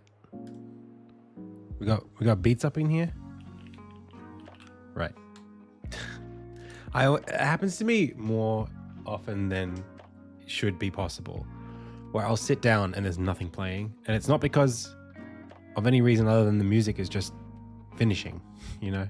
Like we just finished a track.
I think this doesn't work because of how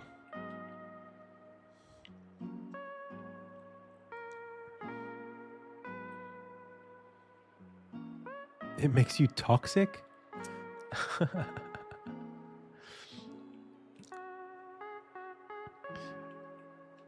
Playing Marvel Rivals right now?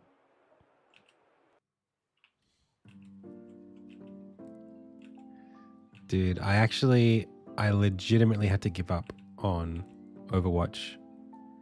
I played it for like 2 weekends and I was done.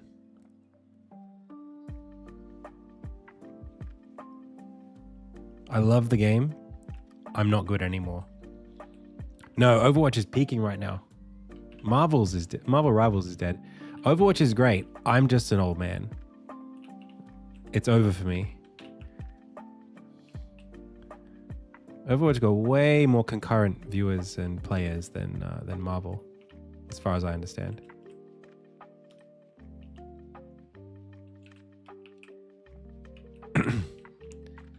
But maybe that's just, you know, maybe they both have lots of people playing them. I don't know.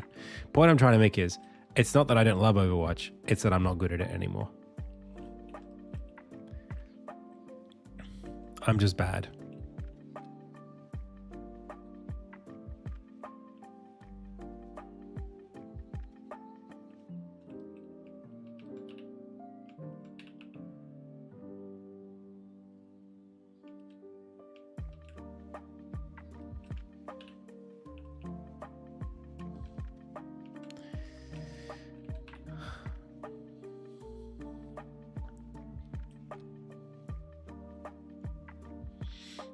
Oh yeah, I'm trying to play DPS. Dude, I'm getting like rocked every game. I literally uninstalled. I was like, this is not my game anymore. I can't be good at this. I wasn't really a good DPS to begin with, but like I'm certainly not a good one now. Like I don't know if it's just like my decision making is bad or my reactions are bad, but I can't like 1v1 anybody anymore. I just can't. Like, I'm not good. I'm not quick enough. I'm not accurate enough. I just die. So better to just leave it. Leave the dream where it was. Let it go. Let what is dead die. Move on with my life. Just be a game dev. If you can't beat 'em, make 'em. That's what I say.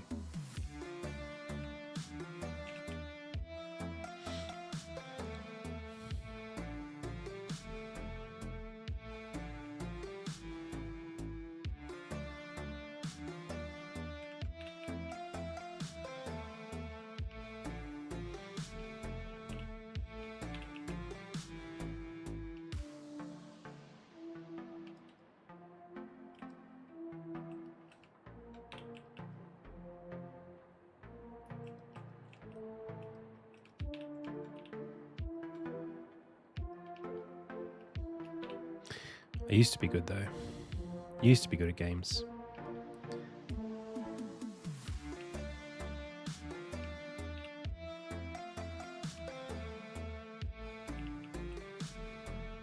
It's weird because like I feel like I still am good at games. I feel like I am. I just got so humbled in Overwatch.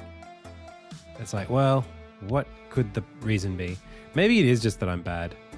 Not because I'm like old, but like I just am bad at the game. I mean, it's certainly a possibility.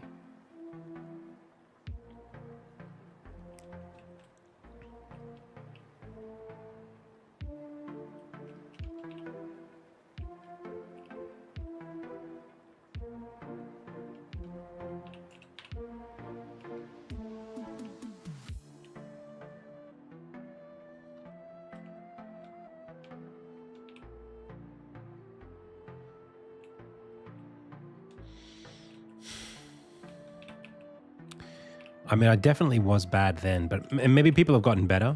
Maybe that's the thing.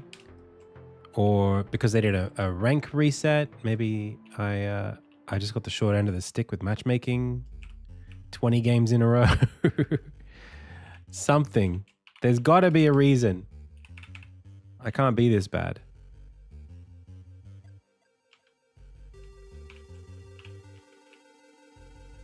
I know they reset the MMR, but like I went from being like almost plat to like silver, like clearly silver, which is that's pretty depressing. I've never been in silver before. I know I'm better than that.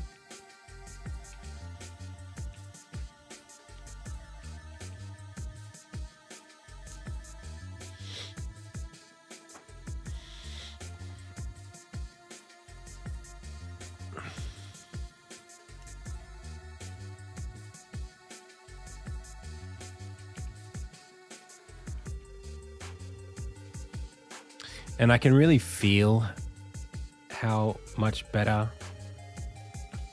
I should be, because I like my game knowledge in Overwatch is like I'm watching the teammates and I'm like, save your ultimates, please. Don't use them against the spawn. Like, stop this. Those are my teammates right now. I'm like, okay, either my mechanical skill is so bad that like someone who's brain dead is still better than me, or I just need to play it out. But I'm not going to play it out because, you know, I'm too old now anyway. I can't be spending time playing Overwatch anymore. There's no reason for me to be good at it anymore either. Like, I don't have anything to gain playing Overwatch. It sucks. I hate it.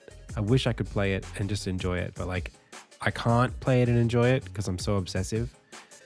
And I do not want to spend like years of my life playing something that I have no business playing anymore. Like, okay, what do? I grind all the way back up to diamond, and then I just accept that I'm in diamond, and then what? I might as well have not played. So what if I can prove I can get to diamond again?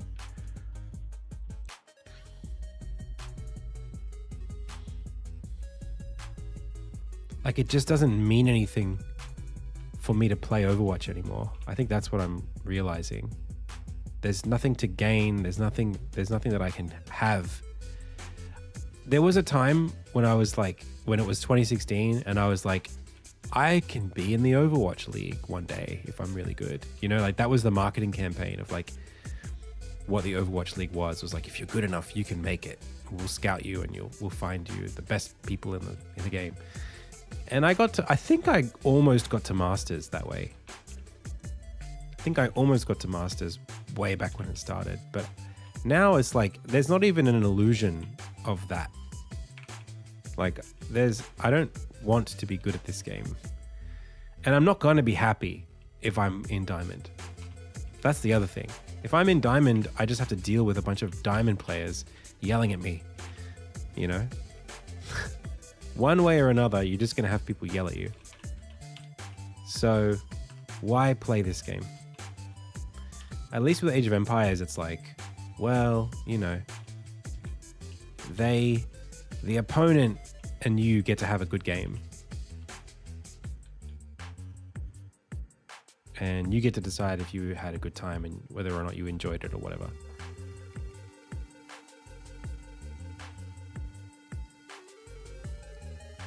Yeah, like if I can't get something out of it, if for some reason that's not enough for me, why am I playing? Because it should be as straightforward as like, just play because you want to. And that would be fine if I could just play. If I could just play because I wanted to, I wouldn't be here talking to you about it. I'd just be playing because I wanted to. But I can't just play because I want to. There has to be some other thing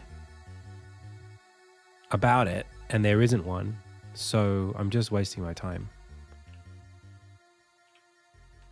Like, I don't have the ability to just enjoy it for what it is.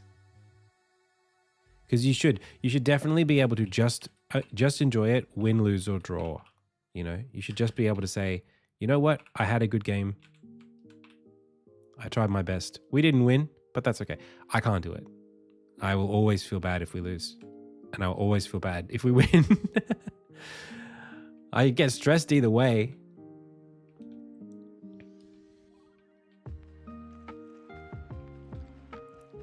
Overwatch just does that to me.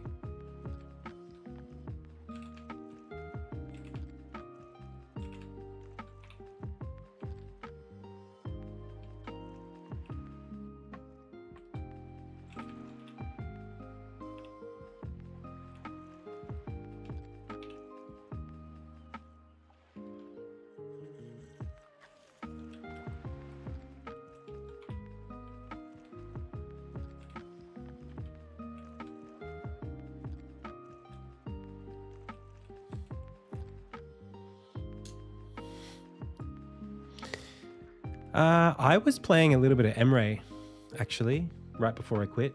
I was quite enjoying him. He's fun. He's fun because he's consistent.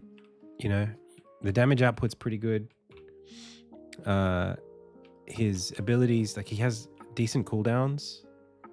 He has like a lot of utility. Emre is fun. Otherwise, like I love McCree. Well, Cassidy now. But I'm not good at him. I am good at him. I'm just like not good at his new kit. I'm good at what his old kit used to be. And now because he has a different kit, it's sort of, I'm still getting used to like why I would roll here to reduce damage, or like he never used to have that. Or like why I can't flashbang anybody anymore. So annoying. Other than that, I was playing, I like Tracer actually, although I'm not great with her. I'm actually pretty good with her against people in silver. And then who else am I playing? I was playing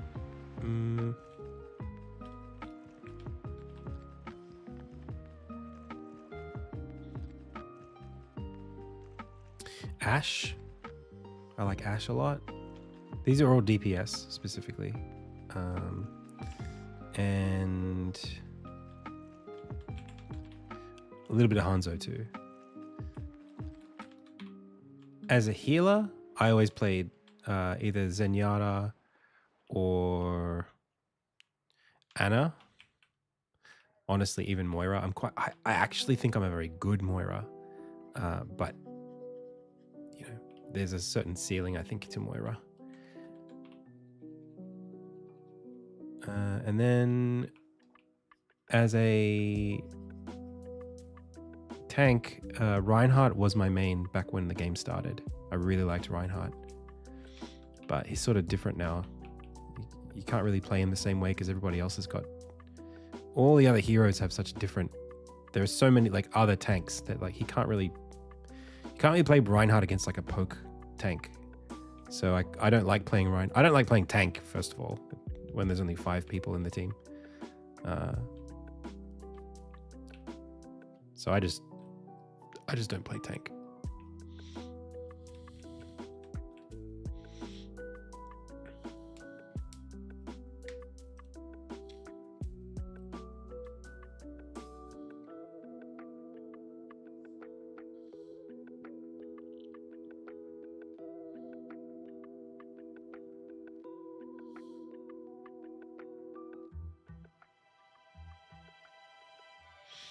Yeah. And it's not that I don't like 5v5. Like, it's fun. It's just, you can't play, I can't play tank in that environment. I like it more for DPS, actually. I just find this, like, insane pressure, and I've never been good at it. There's this, like, sense... If you play, like, Genji, right, in Overwatch, in 5v5, or Tracer, your mission is not just, like... It used to be, like, back in the day, when you play, like, Volskaya, right? You play, like, 2CP, Volskaya or Anubis. Your job was get a pick, right? It's like, you have to get a pick, and then we can push forward. And that sense of, like, let's just get a pick first. When you're playing, like, I guess, like, Sombra or even like Vendetta or Unrun or any of these like flank DPS characters, getting a pick is something that you can force because you can isolate a character and just make what you want happen. But that is not what all the DPSs can do. Not everyone can just get a pick, especially when you're playing down a lane, like down like, you know, the start of Route 66. They're holding a corner and you're playing Hanzo. Like, what are you going to do? You just fire logs into the back line and hope that you hit someone. That's how you get a pick as Hanzo. Otherwise, you're putting yourself at risk because you're overextending. So like, I never was really good at that kind of DPS where it's like, I'm going to play as this character and I'm going to force something to happen by my sheer will by picking someone. So instead, I like to play the like apply damage, apply pressure, force cooldowns kind of guy. But that's not like how you can't recognize that in the middle of a match. It's not something that you can see the value of because it's not getting kills. And it's never been something that I got rewarded for trying to do. So most of the time I'm just trying to like not die, not feed. But, you know, I think if I wanted to get through easily, I probably should have played something like a Genji. Just like learn to get picks and be annoying.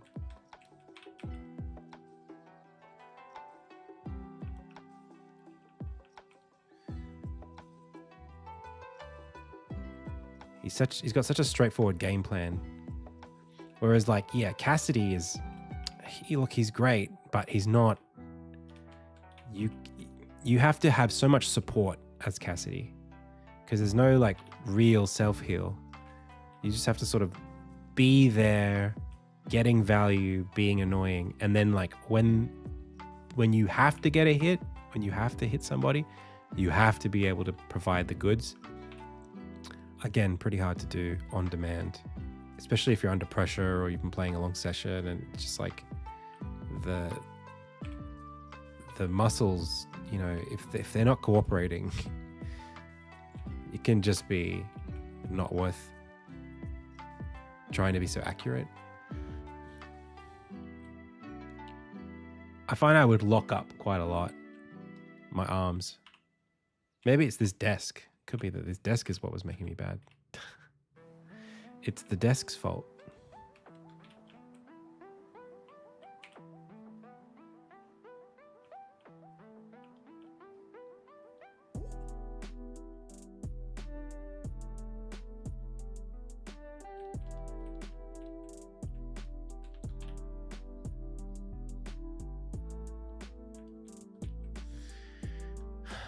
Okay.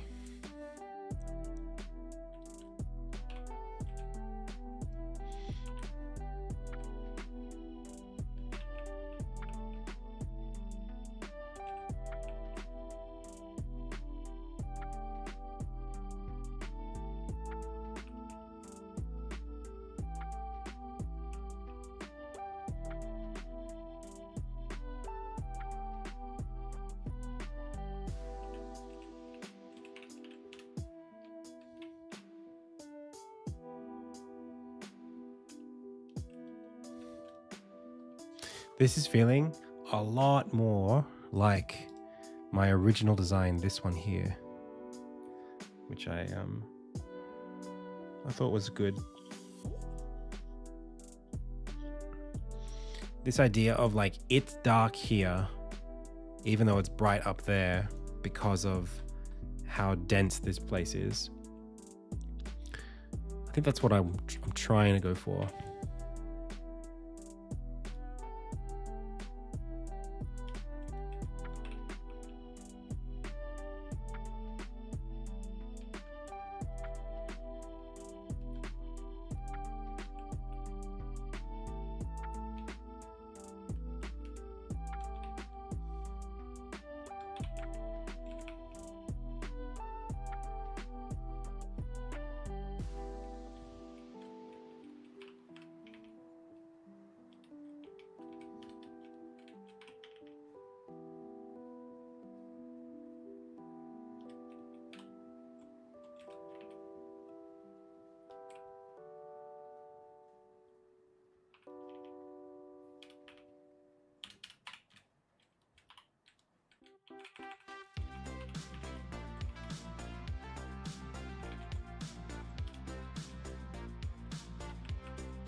All right.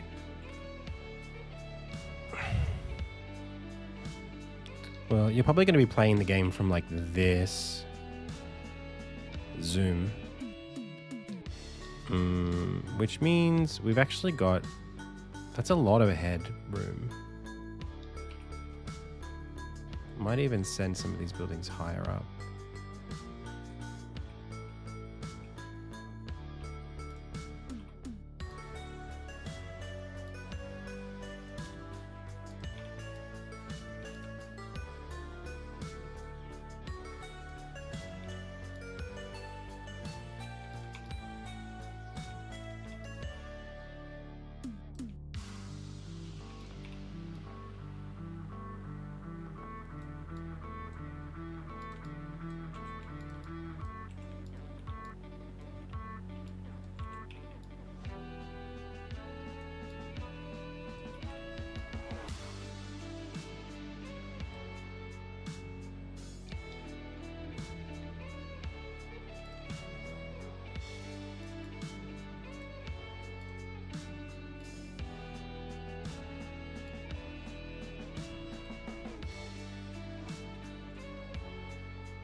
Yeah, that's pretty good there.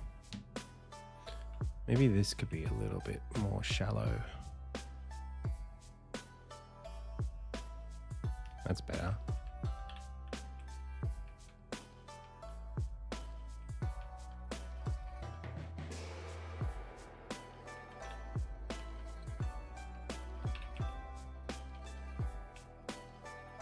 That's better. Perspective, remember that?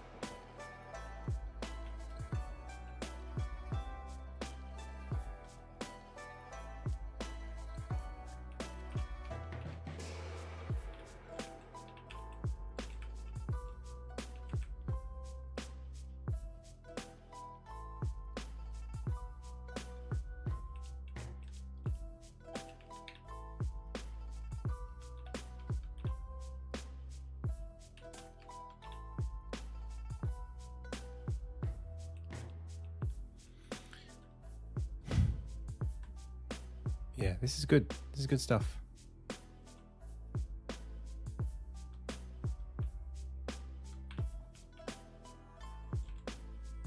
And I can use all the buildings that I already have.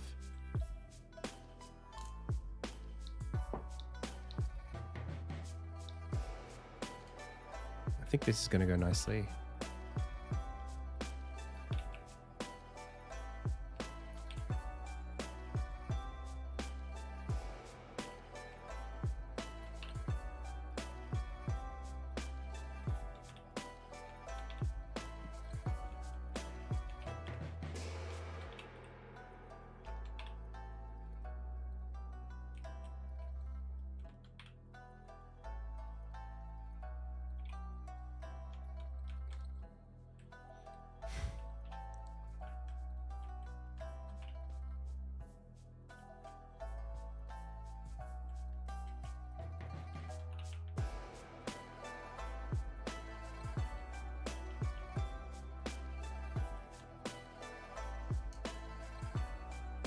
Hey, human yo-yo.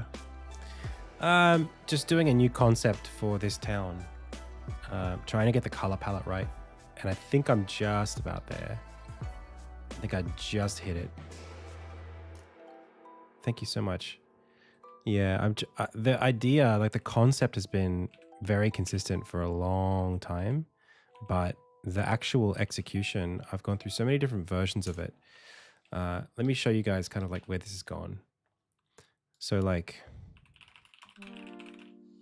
I mean, this was the most recent one, which definitely feels like a city, but doesn't have any of the green in it that I wanted. I had versions of like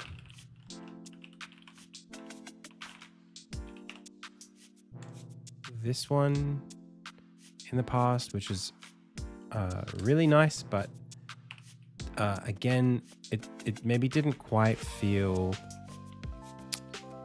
high enough. You know, I didn't quite feel like we were in this deep, like, city.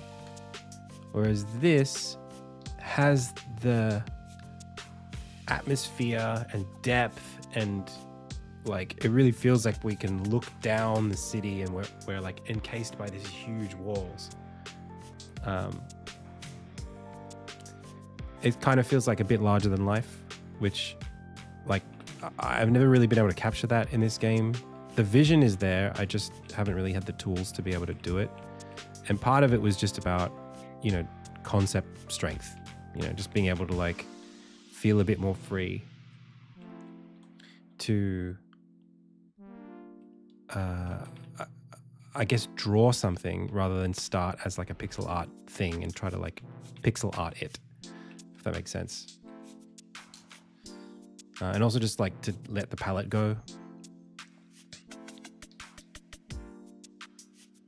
So yeah, it now feels pretty close to what I want, just in terms of the vibe.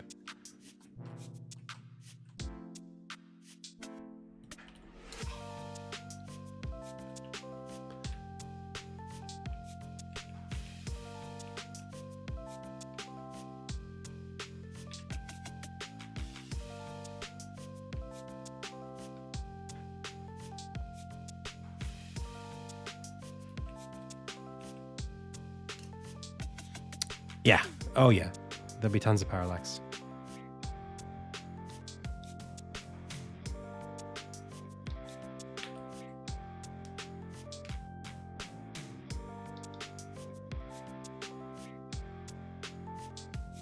So let's just save this for now and just move on to something else. I was looking at, for chapter 3, this boss fight. I really want to have this function, or at least look like something. Maybe I'll give like this guy an animation, and I'll have like a bit of rumbling, and I'll have like the storm swirling in the background, and I want to put it in a trailer. So yeah.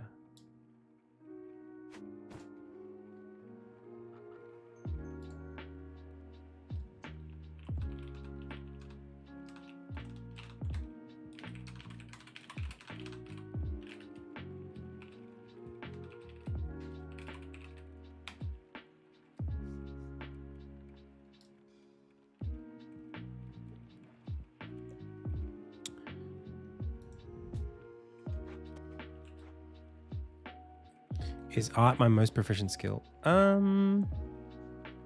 Probably.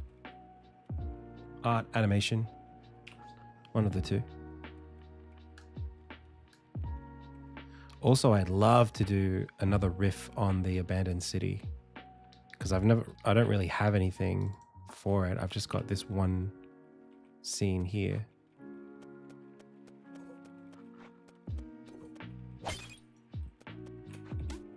How do I import Sprite files? I don't import Sprite files. I just kind of export PNGs and put them in the project.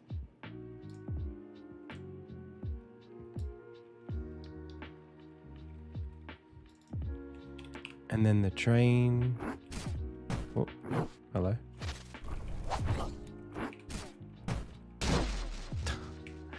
Well, that needs to be fixed.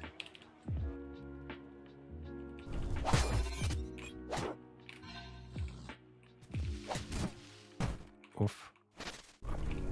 God, this camera is so annoying.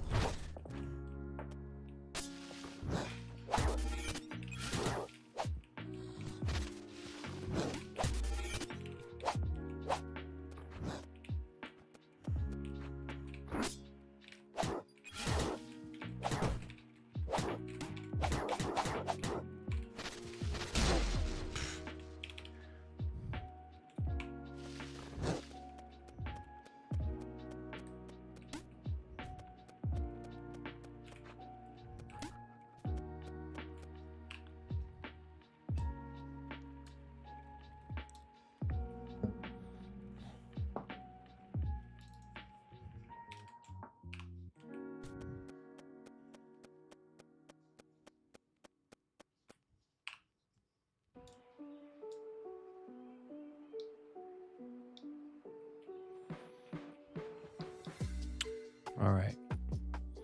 Well, I want to work on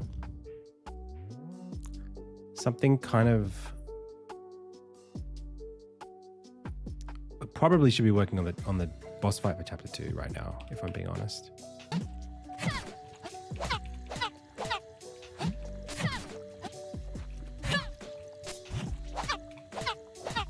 I don't like those sound effects though.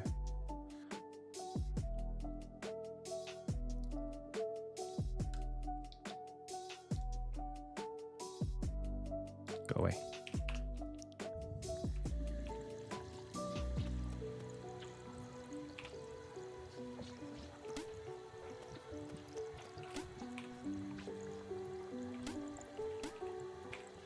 This is coming along quite well. This has really already got that feeling of the acid going up and everything like that. It's already very close. I thought it would take a lot more. What do you think? Like, does it not feel like the whole place is going under?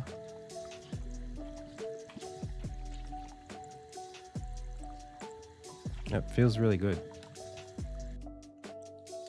With the camera shake and everything.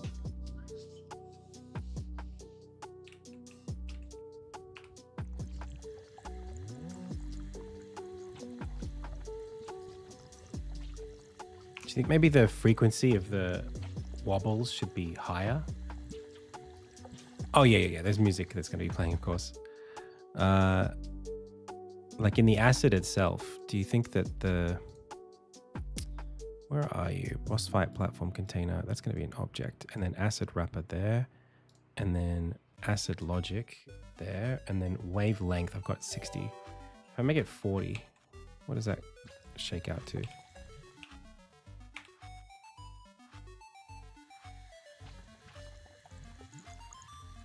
That's maybe better.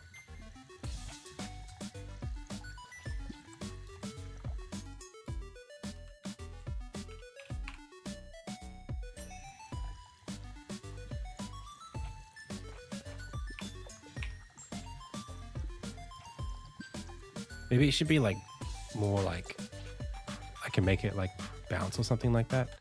The music in this scene is going to be crazy. I don't think we have anything I can use for it right now, though. No. Let me play it for you.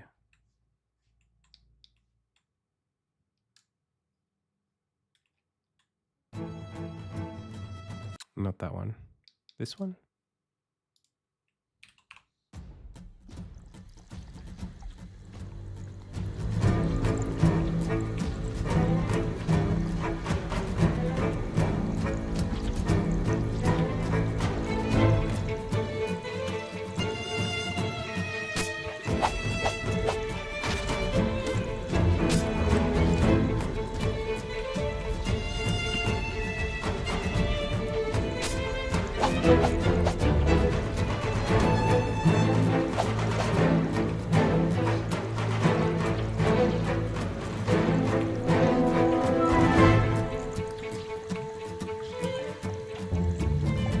need like...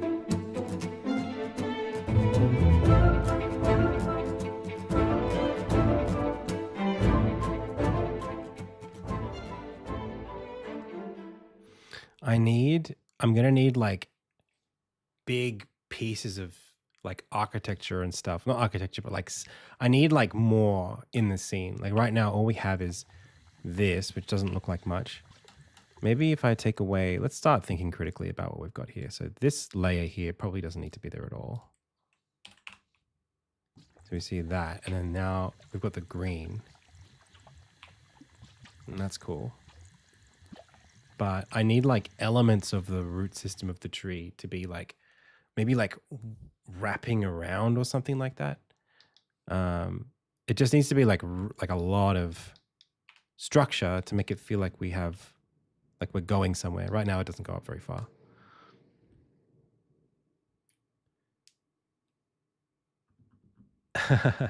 Human Yo-Yo, this is not, it's not the first game I've ever shipped, but it's the first game I ever started working on after doing a bunch of game jams.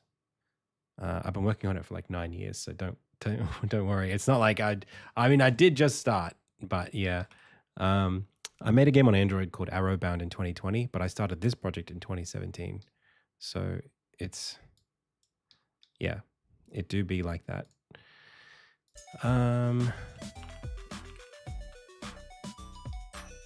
So, yeah, I guess I just block stuff in.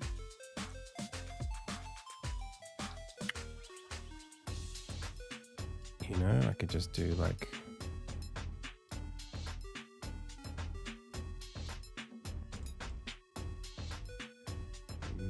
background, make it like whatever color. I find this is probably, I mean, it's kind of helpful to do this just when you literally have nothing in the tank. Creatively, just to start blocking stuff in. So what about like, yeah, either like spirally things like that as we're going up. Like, what if we did that?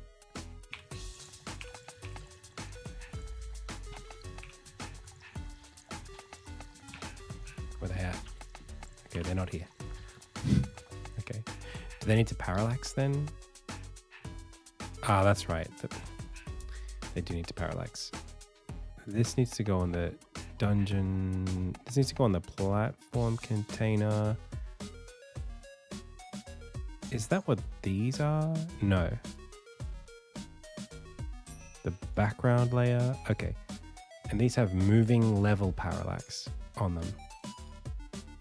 Okay. Then I will also put a moving level parallax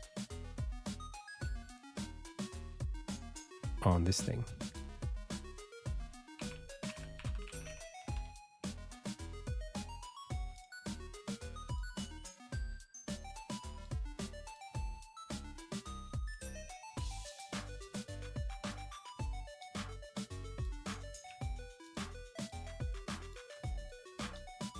What? Right.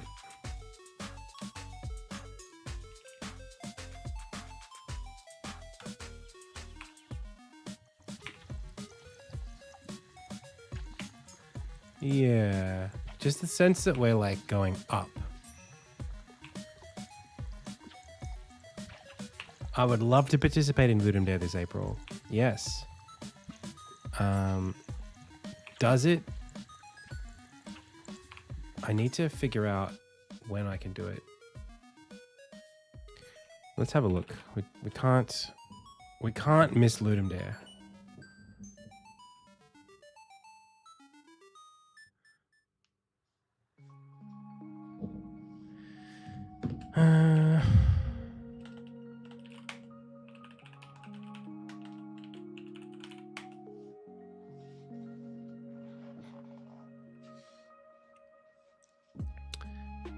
$11 a.m. Saturday. I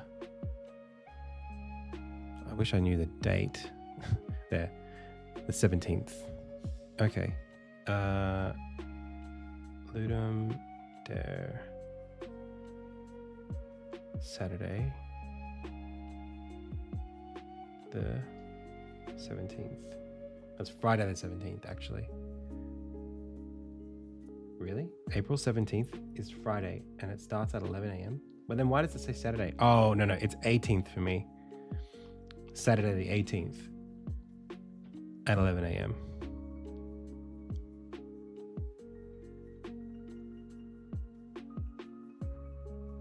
Until Monday at 11 a.m.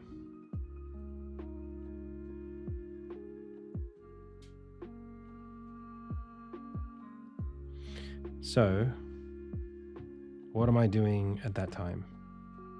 Oh, Alt Games is on that weekend. Oh, good thing I'm not participating in Alt Games. Do I skip it for Ludum Dare though? There'll be so much stuff happening. I'm going to go see it. Oh, that sucks. I might have to... Oh, I don't want to miss Ludum Dare. I'll have to do a different jam. There's a games festival happening locally that I should go to.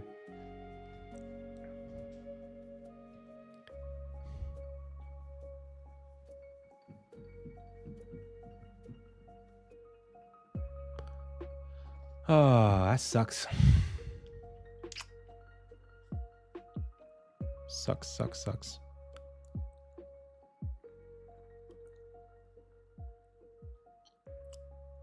Maybe we won't have time for it.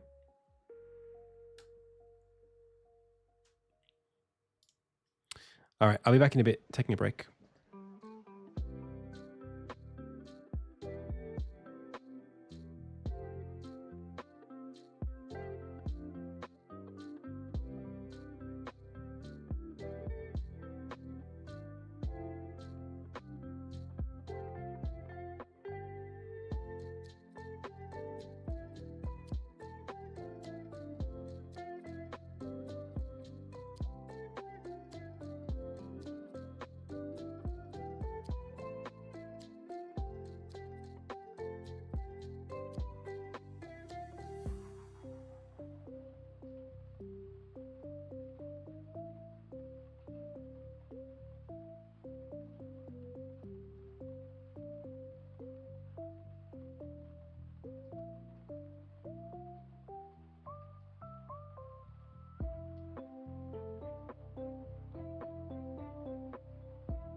Okie dokie.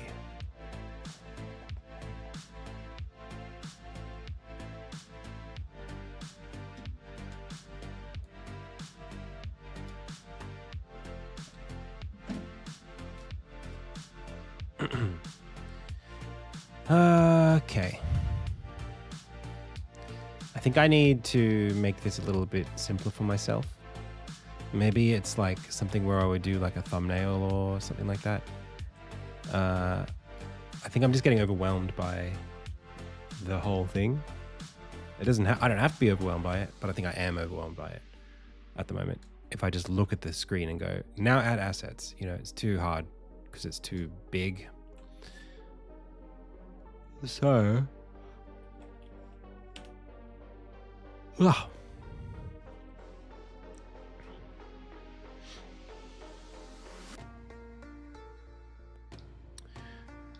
I just want to sketch some stuff, I guess.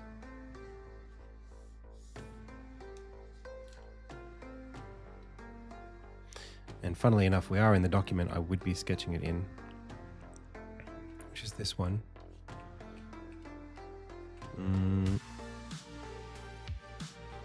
This is kind of where we are. But we're inside the tree. Ooh, that's a good point. If we're inside it, then... Oh, that's really cool. Okay. So what we should be seeing is something like this. Okay. Man. Good instincts, me. Don't make it too hard for yourself. Okay. So it's like... There is the arena where we start. Okay. And the arena where we start has the roots coming out like this. And we're kind of like directly under the base of the tree, and there's acid all here, and we're in a little thing, and that's going up. And at the start, we're seeing like the roots kind of wrap around and create this kind of like thing here. But as we go up, we're actually going to be inside of the tree. So we can do this kind of like Donkey Kong Country situation where we're seeing the outside of the tree from the inside. We're inside looking out.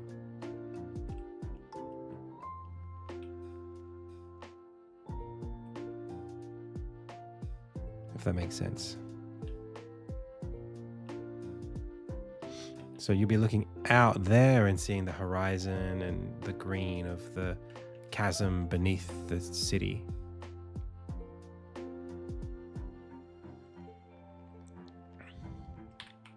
You know, all of this and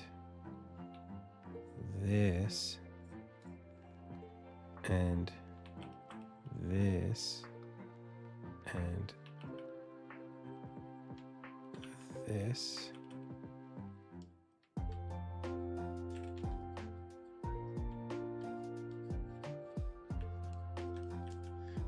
Which is obscured by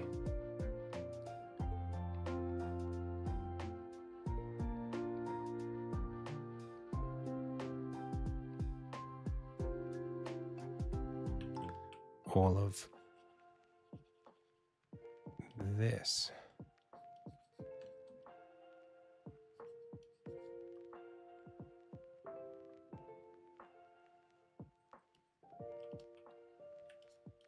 So as we go up, we'll see all of the light, like shafts of light coming through the cracks in the trunk as we're going up.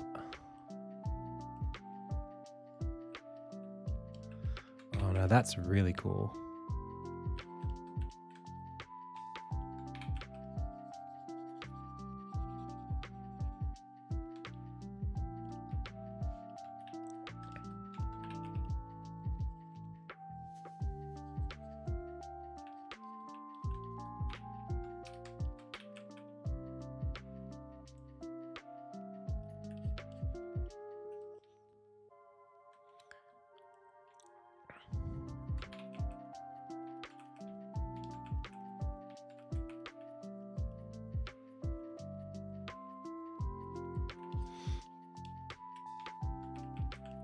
I guess you would see this kind of going up like that, but then also getting thicker as we go to the top.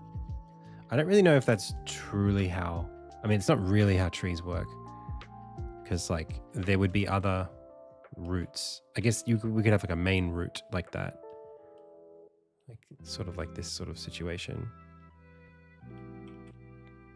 And this is getting wider as we go up, and other roots are sort of connecting onto it. And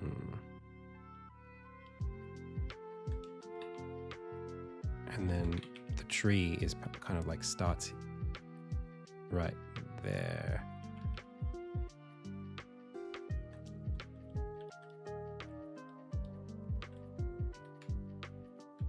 So this is sort of, this is following us upwards. We're going up, up, up, up, up. And we're seeing almost like we're going up a skyscraper, but we're actually going from the depths of this place to the surface, to the ground.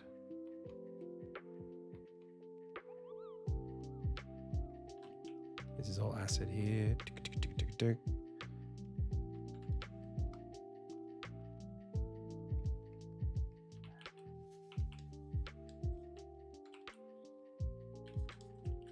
This is coming up, up, up as we go. This is also coming up, up, up. And we are ascending up like this with it. So the arena is all the inside of this tree. And it's like all like tears and, you know, broken bits and decay and whatever.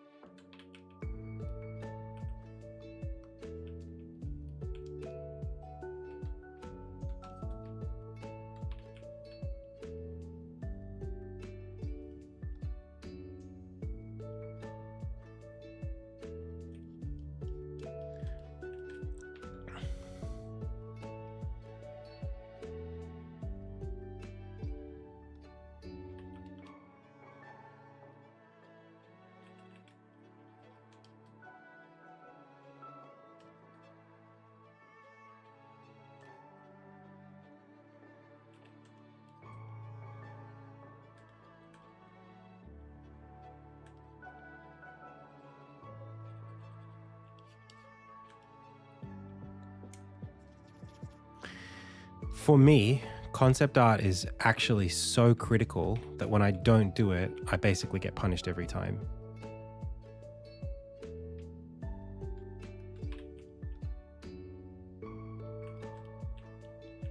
I get hurt every time I don't do concept art.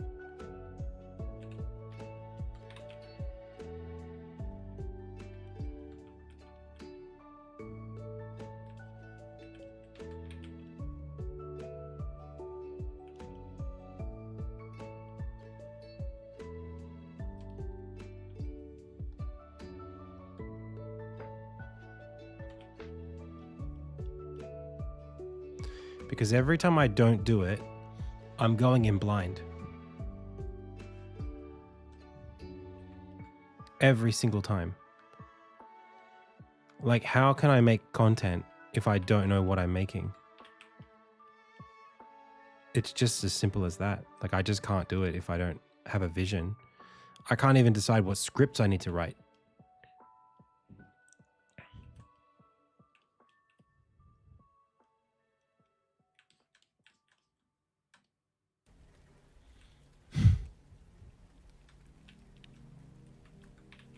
It's like I have no idea what I'm doing if I don't know, if I don't have a concept.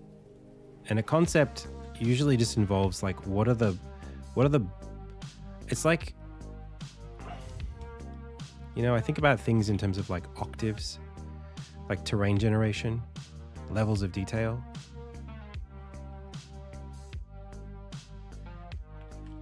And one of these things is like, you know, imagine like a mountain, you know, as a wave. Well, on the mountain, there are also waves, right? So you'd have like hills going up and down, and you'd have bits, you know, that are their own little, sub mountains on the mountain, right? So we call those octaves, right? It's like levels of detail, LODs. And if you start and you don't have a concept of what the mountain looks like, and you're just working at a higher level of detail, you might never make something that even is a mountain. You might just make something that's flat, So like with this thing, the exact reason why I'm doing this and drawing it from like the whole perspective, like the player character won't even be able to see beyond that. But I need to see up here, I need to see the palette, I need to see the proportions, because those things are going to inform like the angle of this. What's the horizon line that this is moving towards, or this coming down, this line going down, and this line going up, and this line coming down. These tell us where the horizon is, which is somewhere over here. And that horizon line with the deep angle of like the camera lens in this context, the hypothetical camera lens is very important at creating the sense of height, because it's about like how narrow the depth of field is and how wide the angle is. So like, not the depth of field, but the what do they call it? Like when they do what do they call it? Like a Dutch zoom? That's Dutch angle. What do they call it? Dolly zoom. So like a dolly zoom, it's the difference between how much smaller do things get when they're further away. That's the point. And with a camera like this, look at this one here. Okay. We can really appreciate just how much distance there is between him and that spot over there. The more you pull that out, right? And so I have control over that property of the camera here, and that can help accentuate or diminish depth. And since I want more depth, I need to be thinking about that before I even start drawing any of the details in these buildings. I need to understand how deep the camera is. So without the concept, you can't do the details, because the details depend on the concept. That's all creative work is that way. Even engineering, like you just can't approach something that depends on a bunch of other things without doing those things first. Or at least if you do that, you will find yourself in a position where you accidentally realize that you need to do something you haven't done yet, and you needed to have done it before you did this part that you're doing right now. So you have to go back and do that thing, and then you have to see if you get to keep what you had been working on, or you have to start again.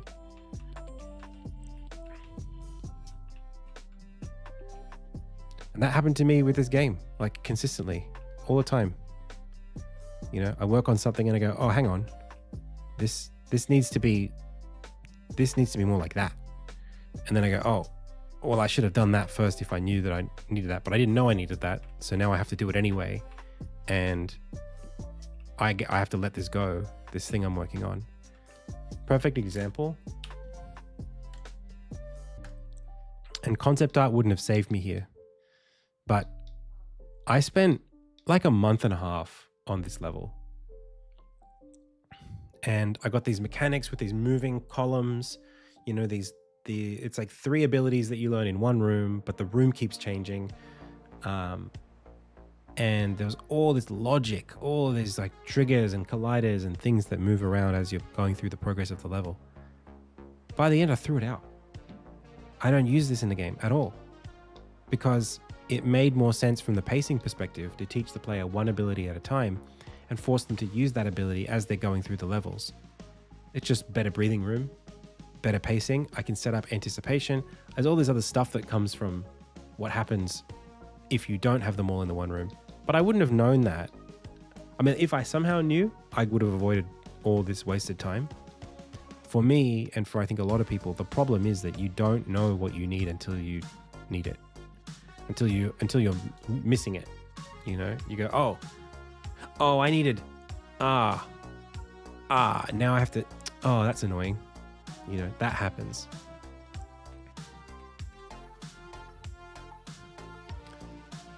And you can't help it. It's just, it is what it is. But the better you get at concepting, the better idea you can have. Because what concepting does is it gives you a sense of what your player or your audience is going to be feeling, right? That's the whole point. Concepts are about directional empathy. It's about saying, well, we need it to feel like this, and so we should make these decisions at the top because at least those are the things that we find most important. Right? We definitely need it to feel like this, at least. So let's start with that. You know? That's what good concepting does that. It lets you know where you're headed, at least.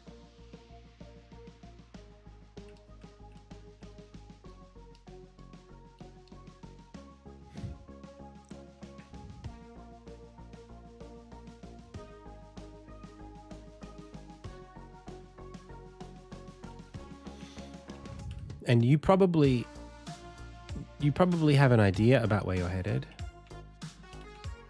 But until you start heading there are going to be major aspects about the journey that you won't have anticipated. You know, it's one of those things where, like, if I said to you, it's the apocalypse and you need to be as prepared as possible for the apocalypse. You know, what do you keep in your house so that when the zombie outbreak happens, you're prepared? You could probably come up with like a bunch of things. If you spend the time to think about it, you could probably come up with a bunch of things that you would need. You know, fresh drinking water. If that's going to happen, well, I probably need blah, blah, blah, blah, blah. Or even just like if you live in a floodplain, if you live somewhere where it floods, then there are a bunch of things you can do to protect your house from the flood before it happens. But by the time it's already flooding, you can't be expected to act and use the time that you have to be as intelligent as you would have been if you had lots and lots of time and you spend a lot of energy just like thinking about what you might want. Like, a lot of things are obvious when you're not staring them. Like, if you have some distance, a lot of things become very obvious.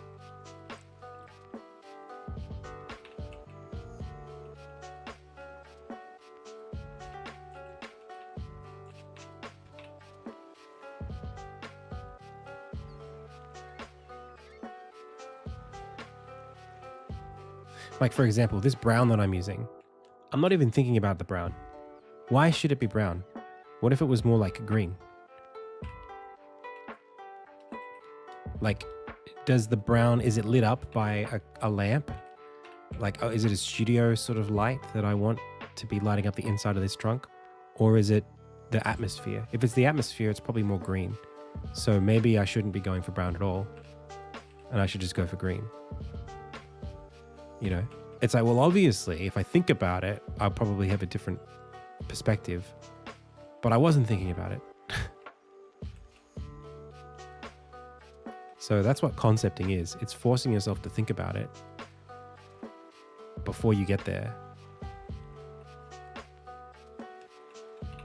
It's, what do I think I'm probably going to need?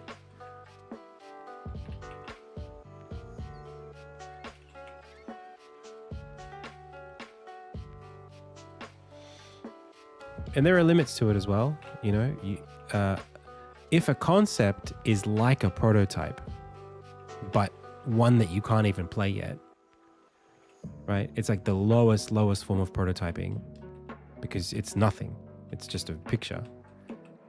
Then what you learn from it is going to be limited until you can do a proper prototype. And you're going to do multiple prototypes until you've made the best decision that you can. In fact, that's what you could think of it like quantization. You know, if you have like a thing you're trying to do, we're trying to draw this mountain. It's always mountains. Or, you know, whatever. You're trying to draw a portrait. When people sketch portraits, what do they do?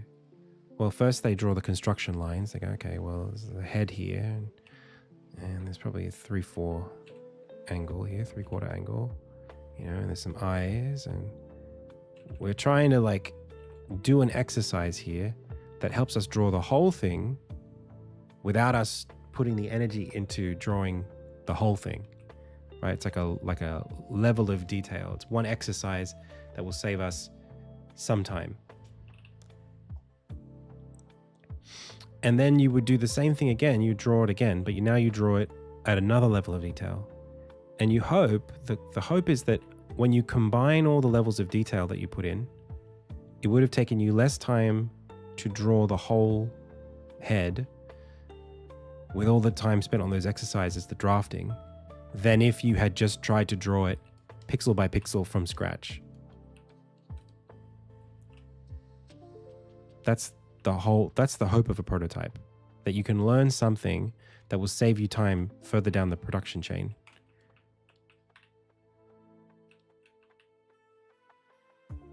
You know, if I start putting the ear here, well, is that big enough? How big should the ear be?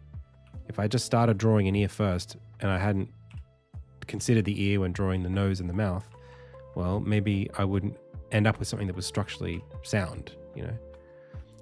So you take multiple snapshots at different levels of detail, and those become, that's the first one is your concept. The second one is your you know, most basic draft. The third one is a playable prototype that a player can play. The fourth one is like a polished prototype. And none of them are going to be fully representative of the final thing. You're never going to have like the actual experience, but you need something.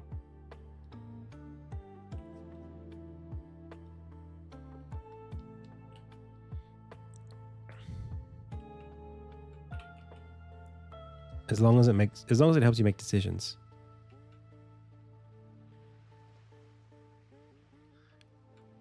Like this is not the level. This is not anything. But at least it helps me visualize something. At least I can go, okay, what are some opportunities I could see as a player that would be cool here? Oh, maybe I need some platforms. I've already got platforms, you know, thought up. So what would a platform be in this context? Maybe it's a root that is kind of sitting in front of the thing. Maybe it's like a bend in the tree structure. You know, it could be like something coming in and out of frame, and you stand on this part here or something like that. Yeah, that could be one of the platforms.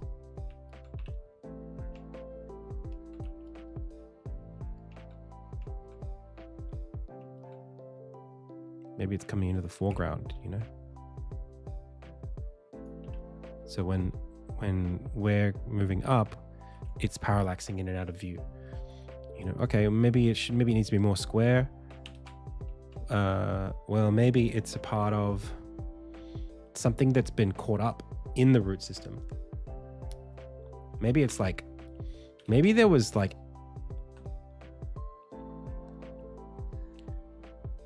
maybe there are sinkholes in parts of the city, and there's literally parts of the root system that are wrapped around old parts of buildings that got swallowed up by the tree's root system early on in the founding of this place, of the city above it. So maybe I can put like rocks or like walls and stuff, just like pieces of like human architecture getting like swallowed up, like wrapped up by the roots here. That way I can make it so that you can stand on things like that as the level's shifting. Like I would never have been able to come up with that if I wasn't looking at it like this.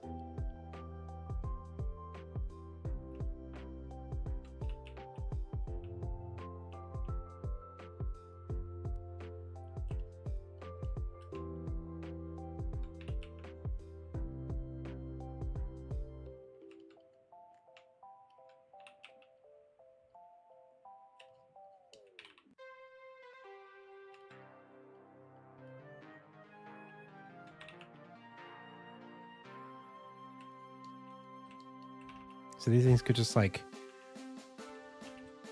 come in and out of view.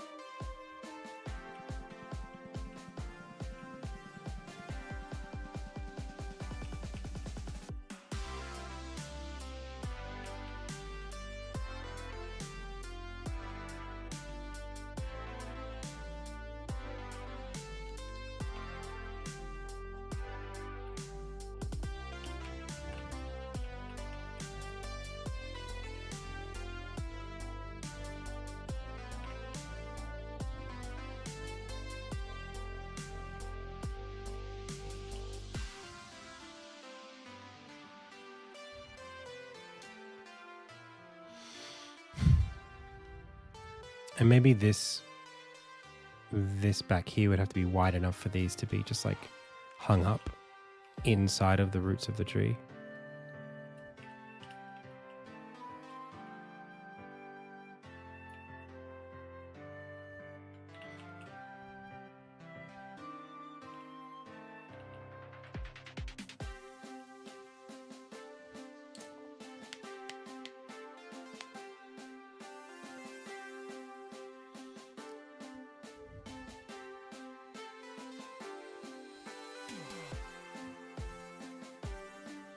Yeah, maybe some of these can have like banners on them and stuff, like for Cheverton.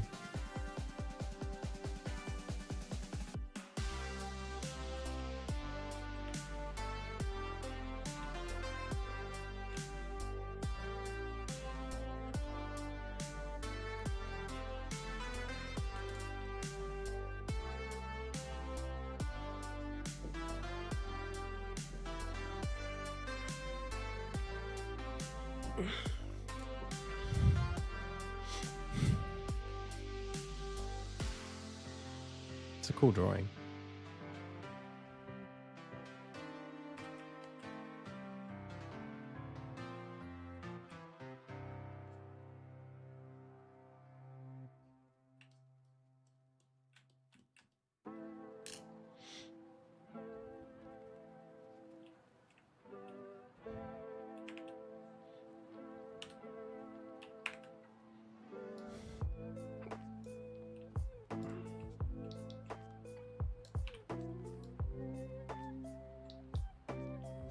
Hey Squeams, we are concepting a boss fight arena. So this is the arena. And the arena is covered in acid. And the acid is rising as we move up. But I don't have any ideas yet about what is going to be between the bottom and the top of the arena. Like right now it's just black, it's just roots. So I'm thinking about how I can create more of a stuff in the mid-ground that's consistent all the way up, that we're passing by as we go up. Because otherwise you just kind of get lost. Once the main detail goes out of view, it sort of feels like, okay, we're not going up anymore. Thank you so much. I've got big visions. I really didn't constrain any aspect of my like imagination when I started this. In fact, I keep pushing it. I keep trying and trying and trying. And I know that so much of what people are going to get excited about is just like the story and what you can do in the game and the world that it takes place in. And I want to put that effort in. The world building is really important to me.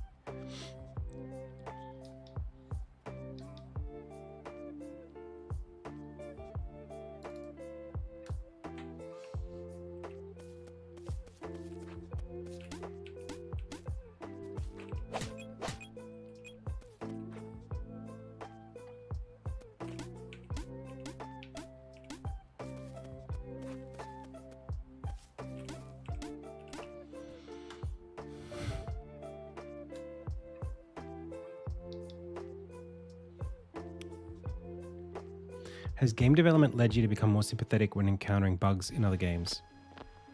I'm not sure I'd say that, to be honest. I'm pretty critical as a person. I'm probably one of the most critical people I know. And for me, it's just a matter of like,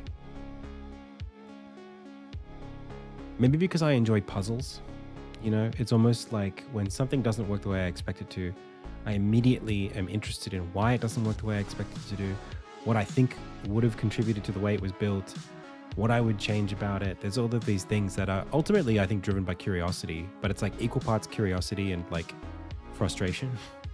So if something's not right, I mean, maybe on some level I feel a sympathy, but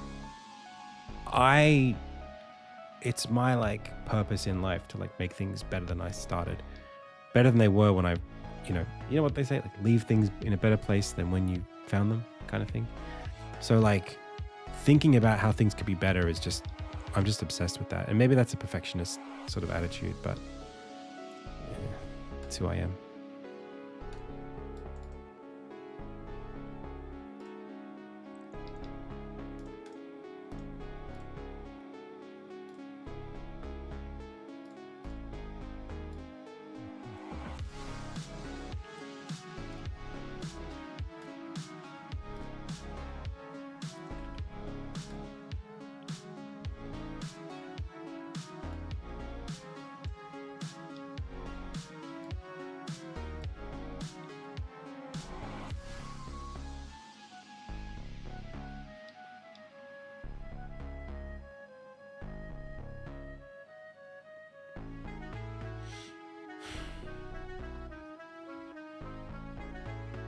Sympathetic is probably the right way to put it. I am sympathetic, but it doesn't make me any less vigilant.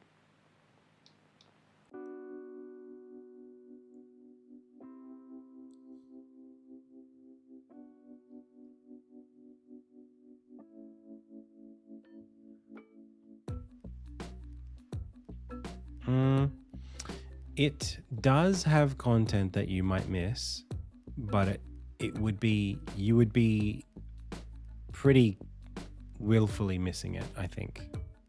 I'd like to do, I mean, like, honestly, this all comes down to how much opportunity I get. Like, I don't have any guarantees about how much time I'll get to spend adding in layers of Easter eggs and secrets and New Game Plus content. The 5th chapter is planned to be, so there's a bunch of content that you can't do the first time you go through a region, and then in the last chapter you can go back. So in terms of like 100%ing the game, it's really going to be up to you. But whether or not,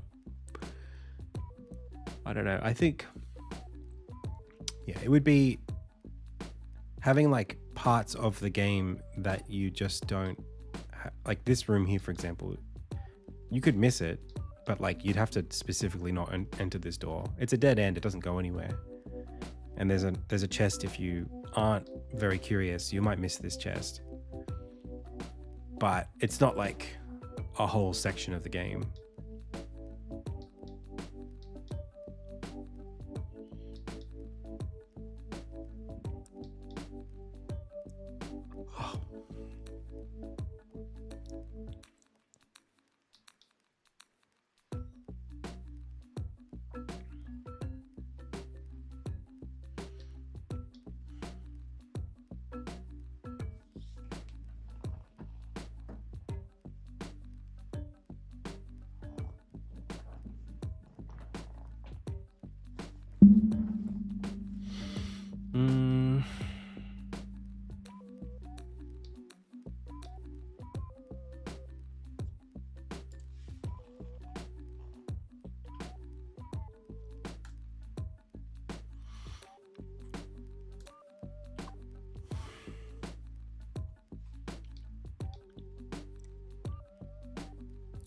Ability block out. That's another one. I got a lot of areas that I have to put energy into.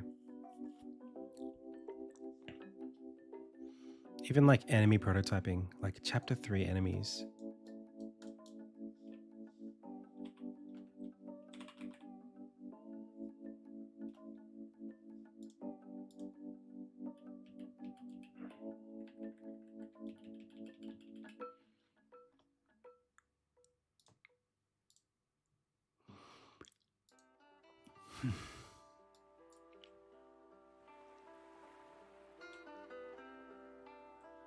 Nah, I don't think it's necessary to try to keep anything secret. It's hard enough to get people to pay attention. Secret is not even it. It's absolutely not. It's not important.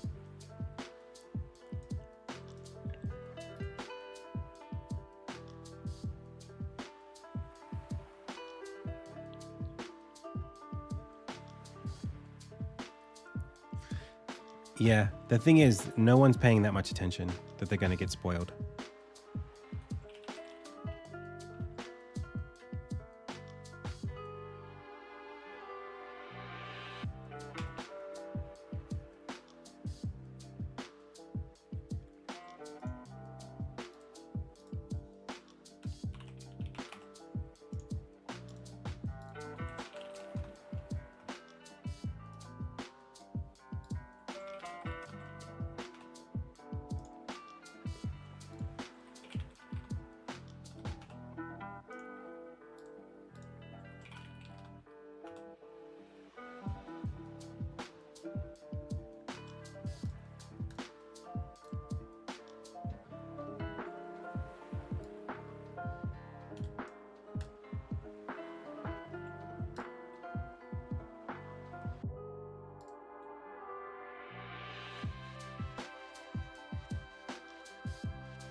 Is that all?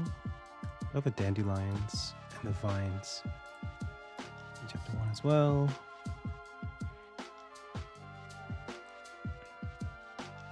Chapter 2 we have Slam Shell, we have Froggen, we have Gecko.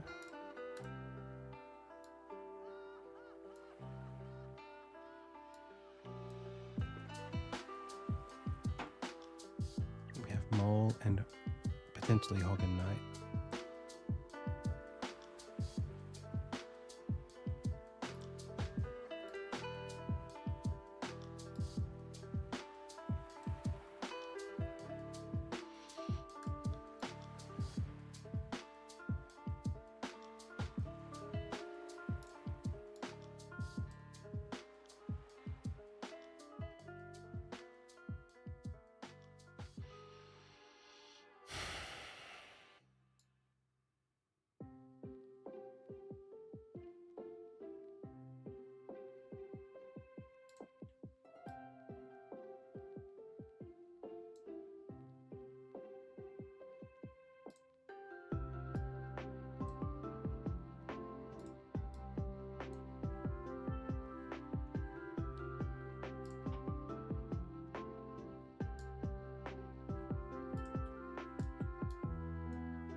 Hey, Lathe.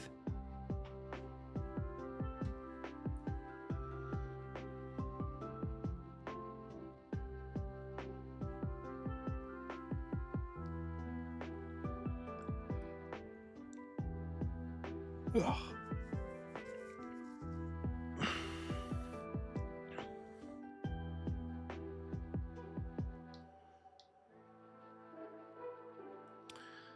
So I'm doing not too bad.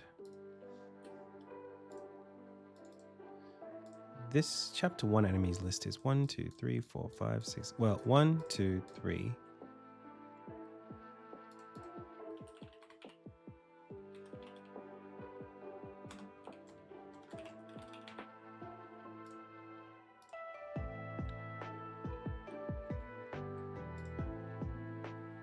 These guys go in chapter 1.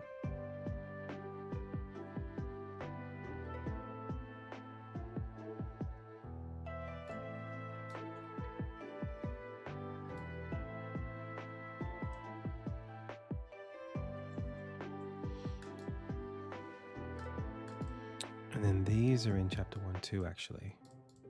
There's actually quite a lot.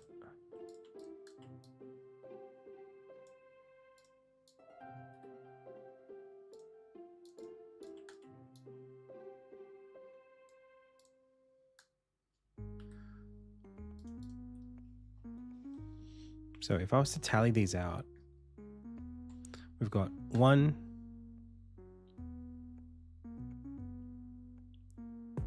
like 2, 3 very simple enemies, maybe even 4 or 5, you could say. Super simple. Then we've got 1, 2, sort of one step up from that. And then you got, well, say 3, and then 1, 2, 3 more complex and 1 very complex. So, I mean, this is a lot, and these 2 will be like across multiple chapters, obviously. So I probably shouldn't call these chapter 1 enemies. I think I'll call them just enemy.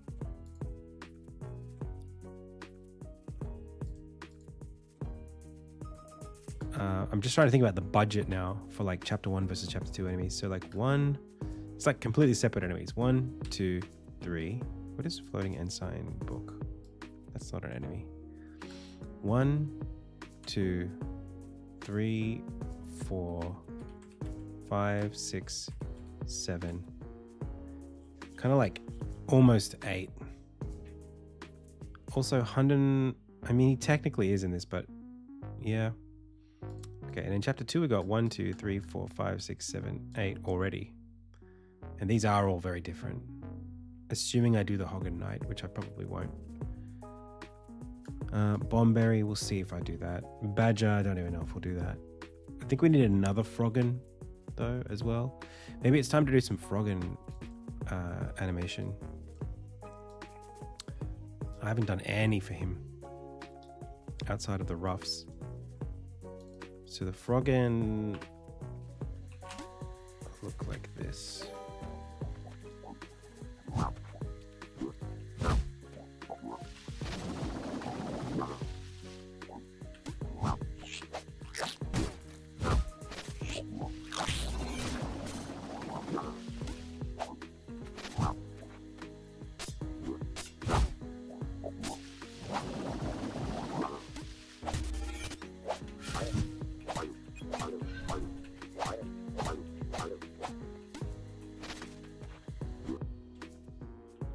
Hey, thanks for the follow.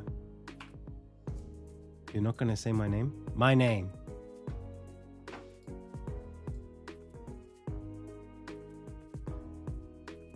How's it going?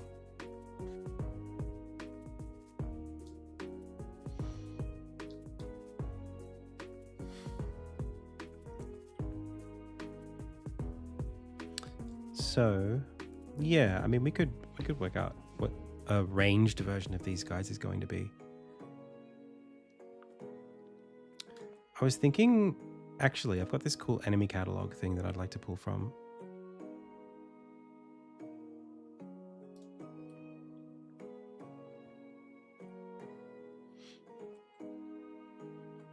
I've been coding for 15 more since 2010, 16 years.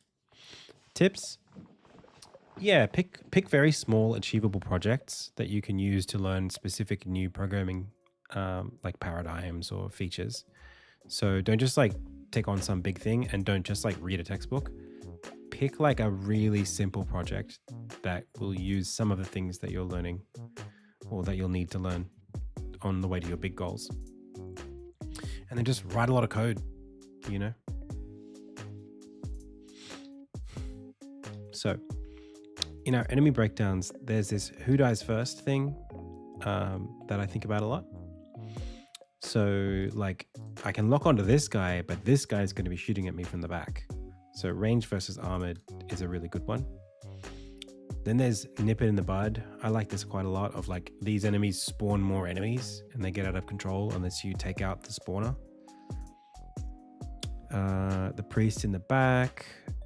So like the enemies are stronger while this guy exists. So you have to take out the other guy because otherwise these enemies, which are normally, they have less health, but they'll do more damage to you. Goose chase, that's a good one. If you're running after one enemy who has something that you need. Grief buff. An enemy gains a strong rage buff when its allies are defeated. Ah, that's cool.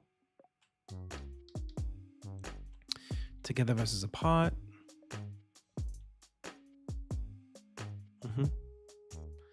The bomb. Squad revival. Enemies will resurrect each other if killed one at a time. Kill them both in quick succession. That's fun too.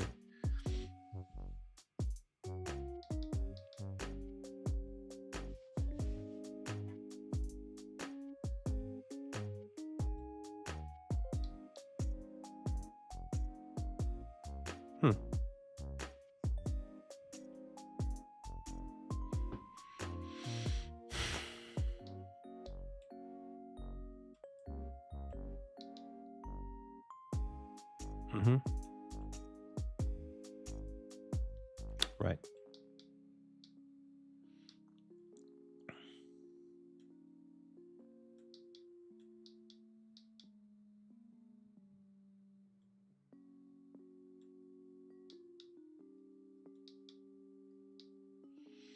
I think what the game needs is we've done a lot of enemies that are really simple. They do like one thing and that's fine. There'll be lots of those. But, and it's like, a lot of those enemies have to do with like, they have one function and it's a unique thing that you can't do otherwise in the game. But I think these like group dynamics is something that the game's really missing right now with future enemies. Like, how can I make it so that, these two enemies go hand in hand? Or my GPU, it is a RTX 3050. Nothing crazy.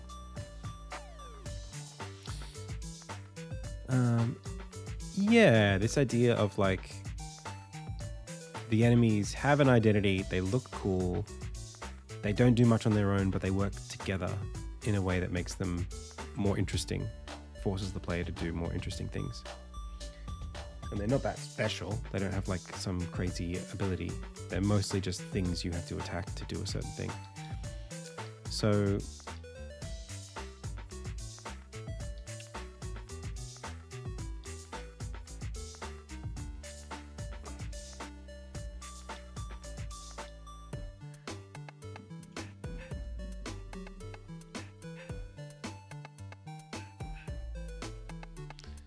I like the idea of a shaman with a buff. I love that idea. And I don't think I have anything in the game that does that right now, or even a concept of anything that does that.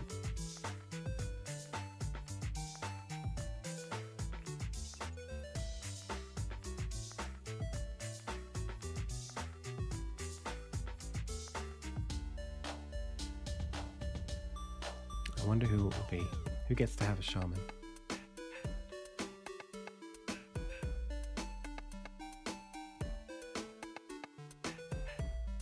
When you talk about complex AI, what are you going to use to make them easy, doable if you worked with AI? But Pepe Laugh making complex AI for new people is Pepe Laugh. No, it's not complicated. I mean, I already have a system that I use to make all these enemies. It's a system I've been working on for ages, and it's just a behavior state tree. So like, it's a state machine. This guy here's got, a bunch of things he can do. If I click him, I can check his state tree. Those are all of his states. Every one of them is a script, and the scripts just have one job. and they have parent scripts which do other things. You can see here. Patrol is a script that has a walk and an idle. If he can't see us, he walks, idles, walks, idles, walks, idles. Once he can see us, he stands guard. He can jump at us. He can attack us with a projectile. He can swing at us. There are other things he can do here. It's like, you know, you just define out the logic tree with a bunch of different things he can do. So yeah, maybe we'll try the Froggen.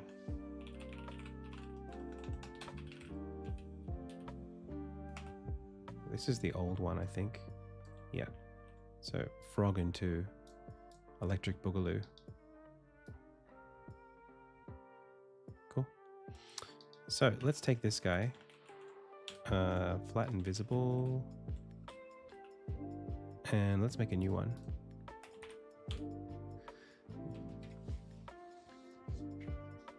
Yeah, I mean, they're not crazy. They're just, you know, it's still very early.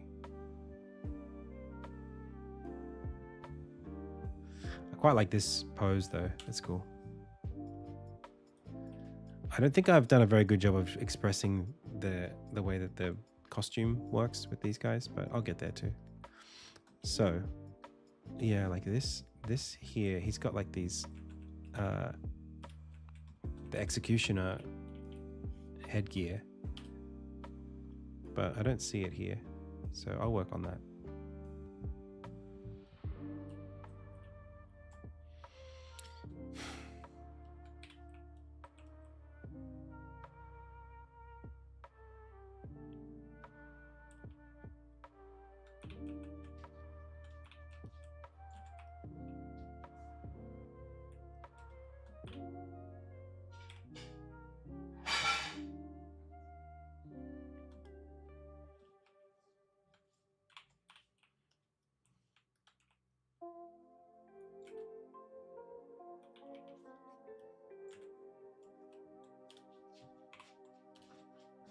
Hello.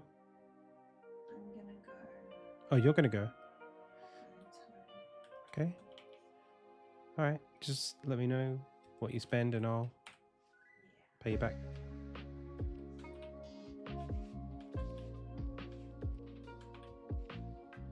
I don't know what game this is from, but my brain seems to know what this is supposed to look like, and I don't know how it knows that.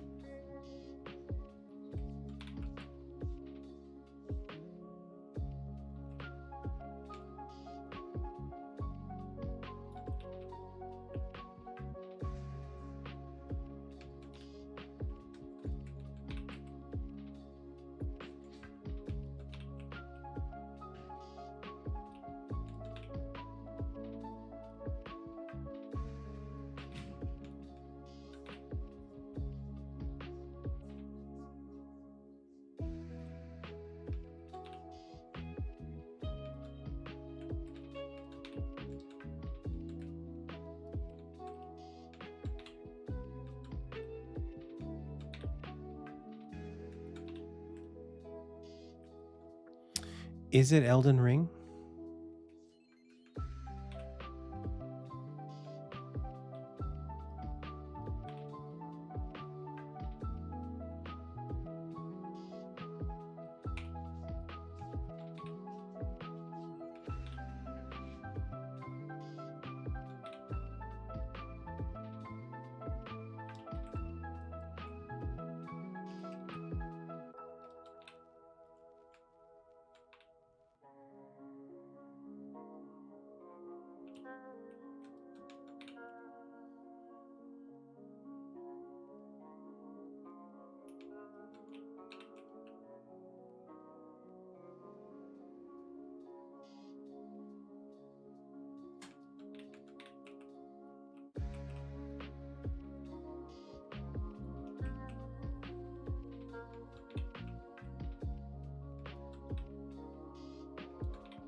The Elden Ring.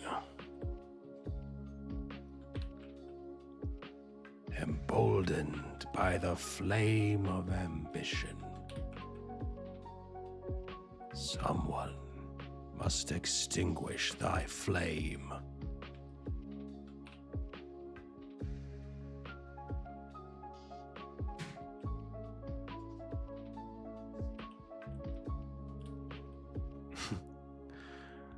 I have given thee courtesy enough. The orchestra is great. I do have criticisms of it, but they're mostly not of the orchestra itself, but of the production. Basically, because this happens a lot, actually. Every like orchestra that I go to, I feel like I have this criticism. So it's not like their fault. It's just like modern orchestral productions. It's almost like they don't trust you to enjoy the music on its own. So they put something on the screen. They put like a projector up, and they, you know, this is in the Sydney Opera House, so it's like a huge projector, massive. There's like a full orchestra, you know, full choir, and this huge screen, and the screen is showing like Elden Ring gameplay while they're playing the boss themes of all the Elden Ring bosses. So we're watching gameplay footage of the game, you know, and it's sort of cut like a trailer. It's like it goes into slow motion at parts. It's got like different features of the bosses being shown off at different times while the music is playing. And the problem is that like Elden Ring is such a beautiful game. There's so much to look at in that game while fights are happening and whatever, that you kind of, I find myself sometimes watching instead of listening. You know, it's like I'm seeing like Radahn, you know, uses the friggin' star magic or whatever and flying up into the air. And it's like, I'm not thinking about the fact that there are people right in front of me making the music happen right now. I'm just watching like cool attacks and stuff. And I want to appreciate the music. Like I'm here for the music. So it's just like I had to keep, and I do this, it happens to me a lot. Like I have to keep reminding myself what I'm here for.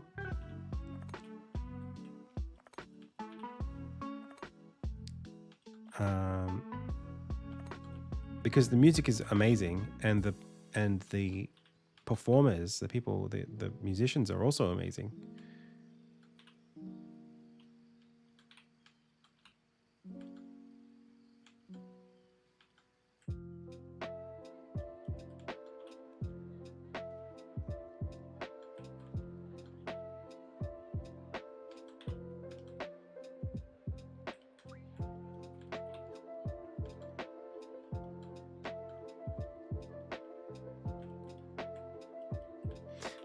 I don't really like fighting, you know what I mean? Like with my impulses for 2 hours, because it's literally like Elden Ring's soundtrack is just boss fight music, you know, like there are, if you think about like the Leonia theme for the whole, you know, zone, it's kind of just, you know, or the Altus Plateau theme. It's like, and that's it. That's like the whole thing.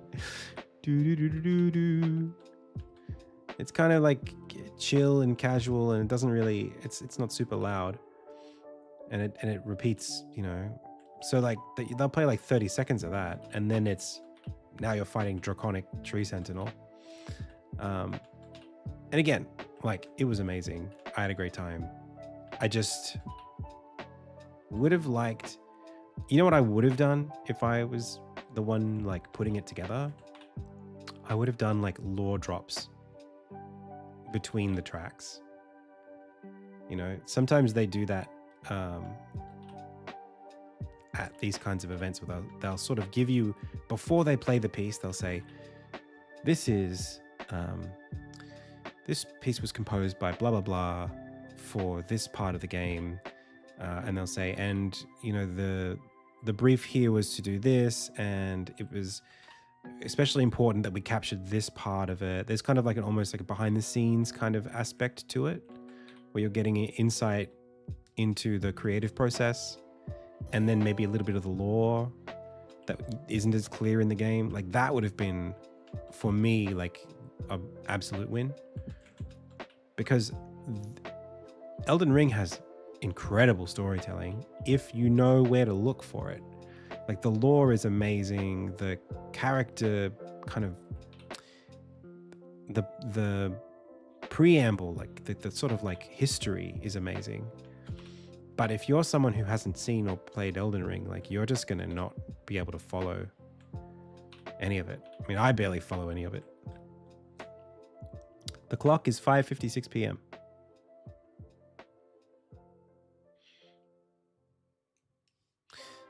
So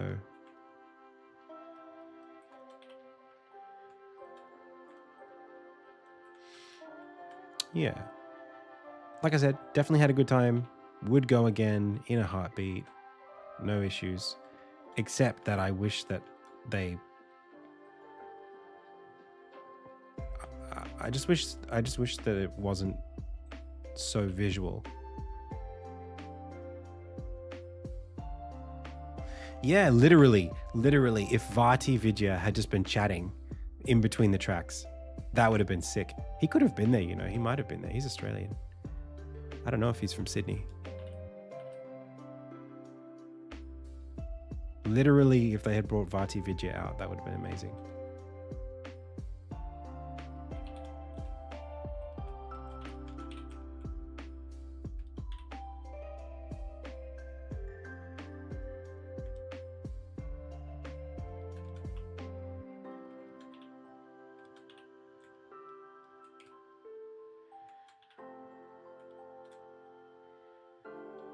What do you think of this guy?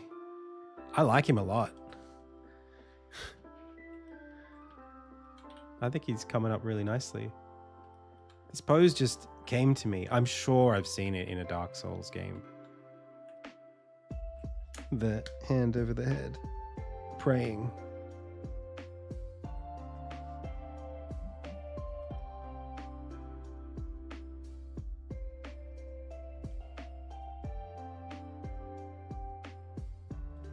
Do we get the other leg back here? Or is it too far? Probably too far.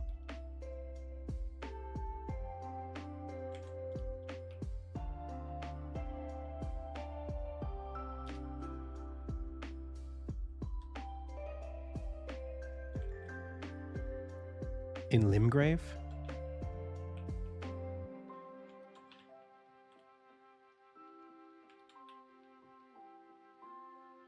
Some of like the low level caster enemies, maybe.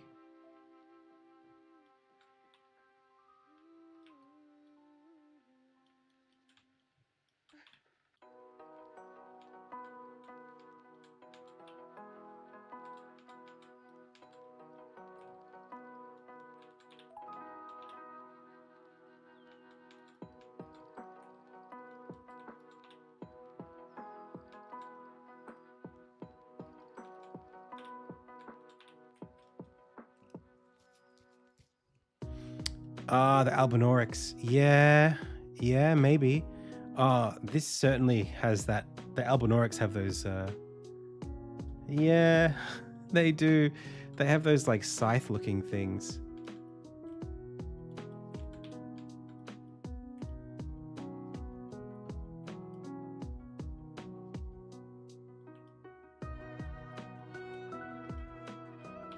Could be.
Oh, the misbegotten. It might be the misbegotten.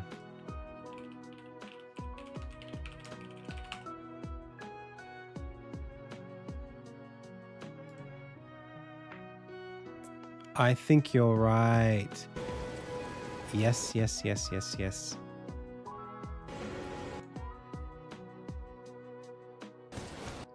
These ones, maybe? Oh, no, they're just sort of cheering.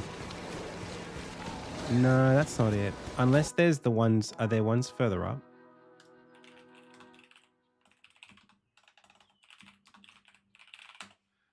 Like the bigger ones? They're like praying, maybe? Castle below. Here, you'll immediately be rushed by a misbegotten normal torch. And Oh.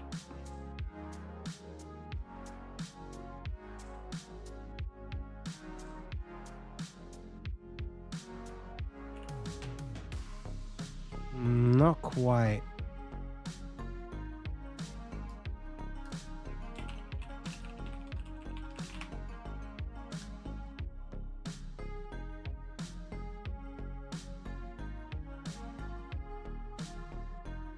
You found it? Yeah, link it if you want.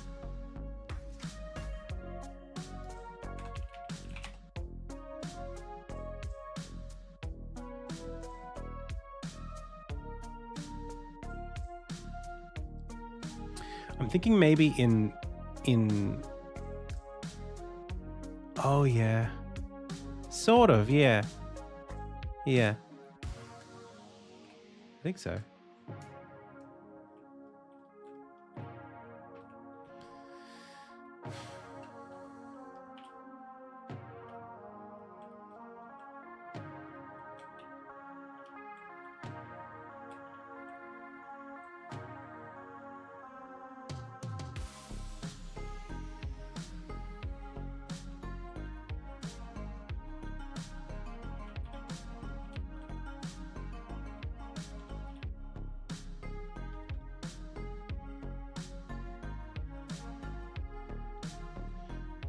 Maybe I'll have these toes stick towards us.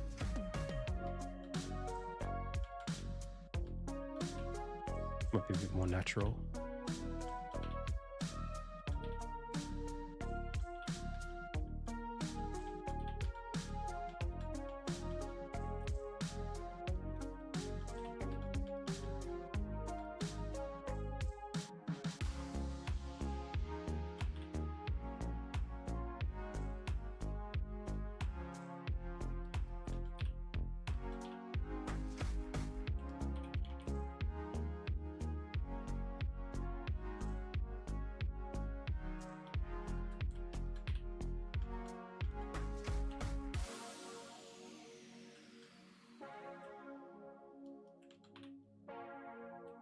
Hey there.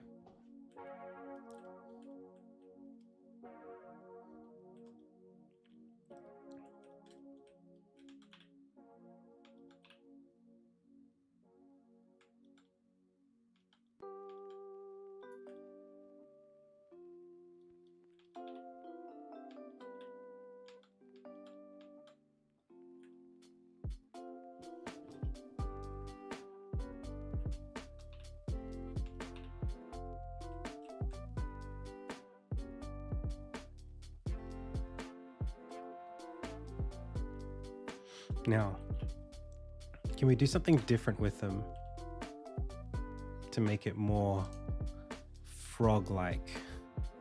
Maybe there's like a leaf on it.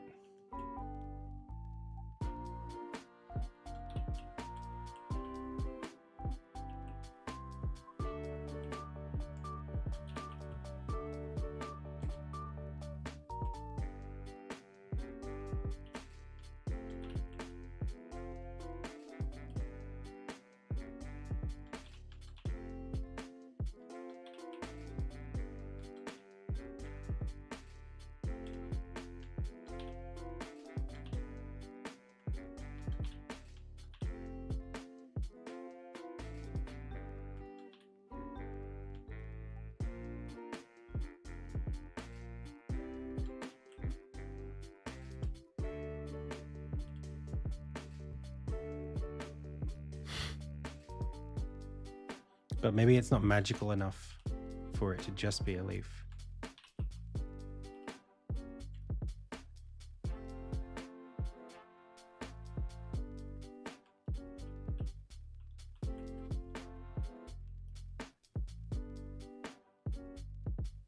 Also, like, I'm quite concerned about how sad it'll feel to kill this guy. If he's not doing something really bad to us. It's just like a poor defenseless frog guy.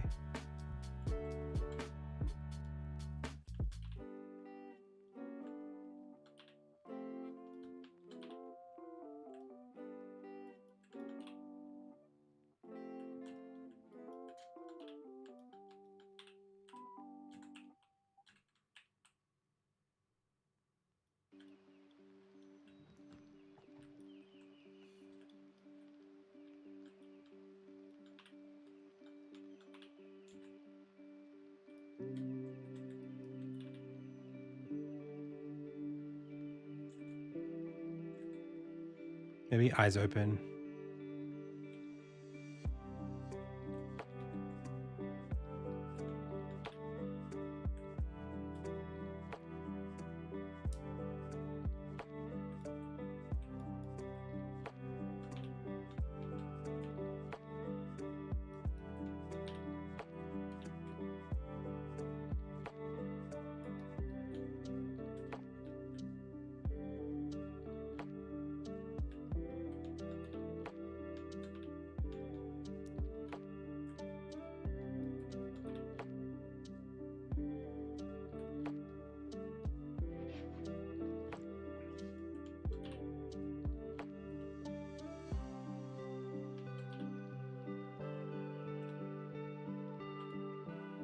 We could give him...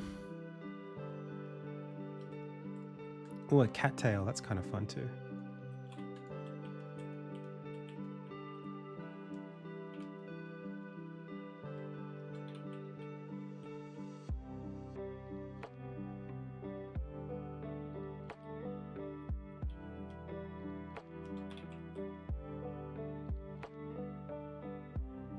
And it's like, as he shakes it around, the spores come off.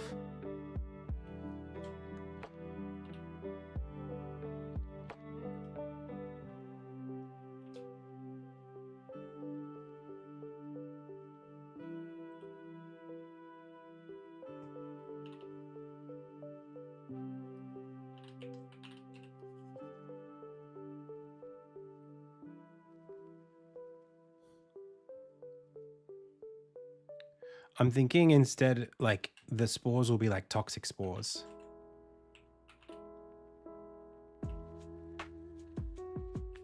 Maybe they could be like purple or pink.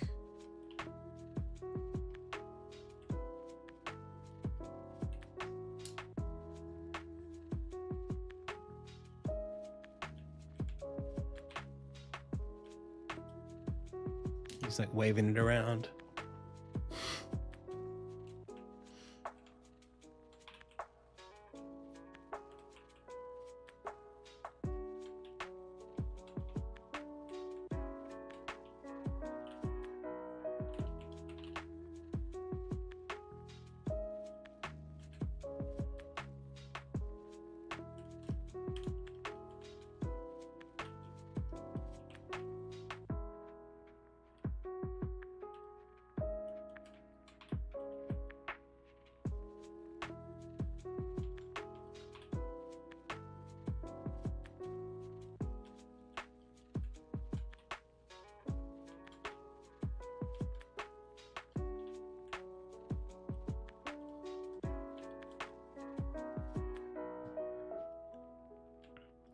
No, I don't have them anywhere else.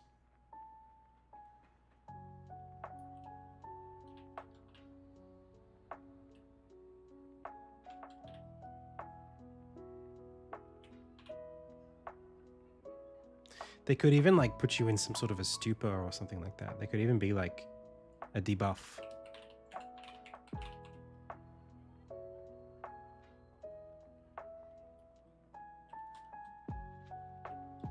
Slow you down or... There could be different colored ones.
Thanks, Netra.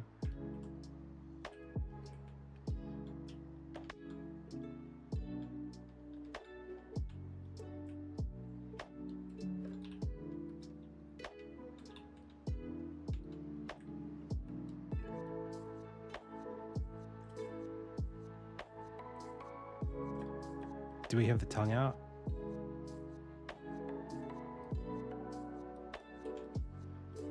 He's concentrating in prayer.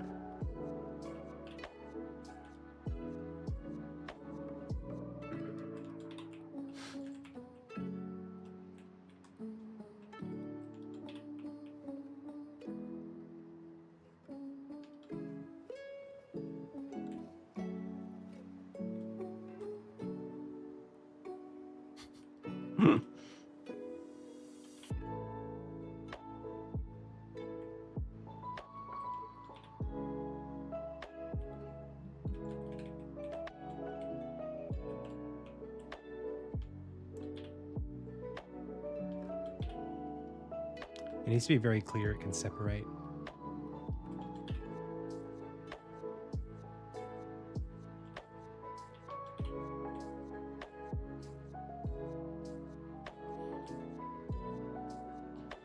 Brush your belly. I've never heard that before. You can brush my belly.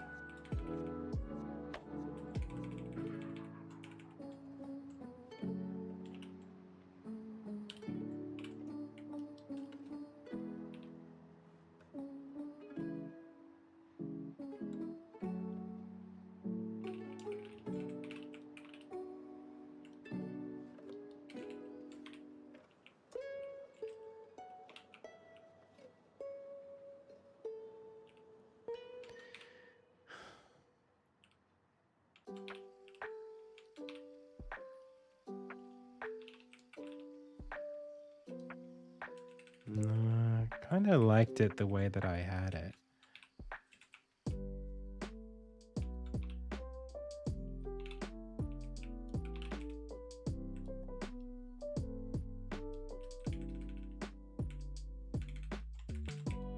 Middle was the best, I think.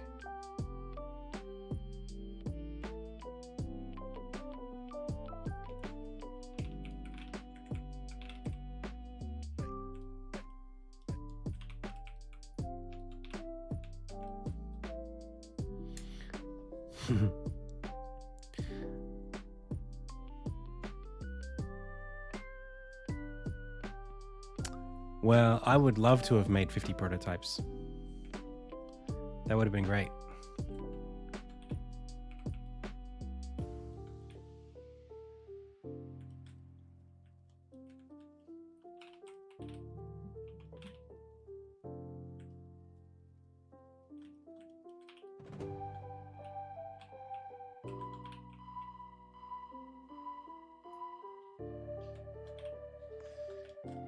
Okay. Well,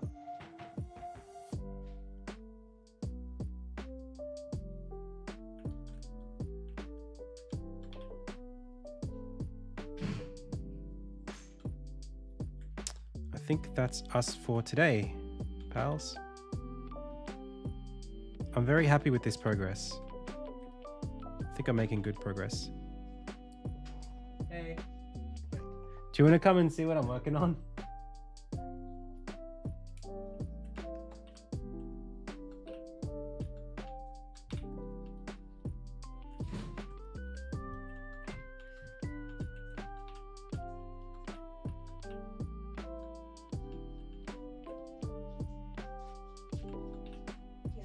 Very simple enemy.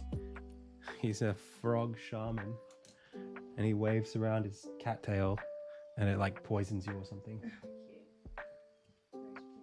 It's cool, right? Yeah. He'll only do one thing, so it's gonna be easy.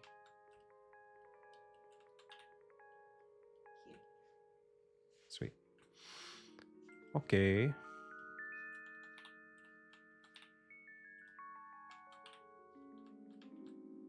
I think maybe there's something not quite right about him. Maybe like should we expect to see he's like back? I'm just gonna try something. This is like weird, but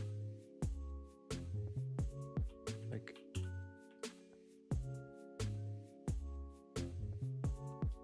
no, I don't think so.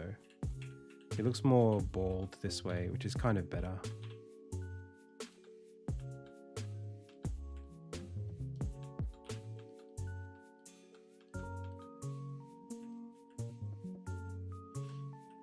I just feel like he's missing something.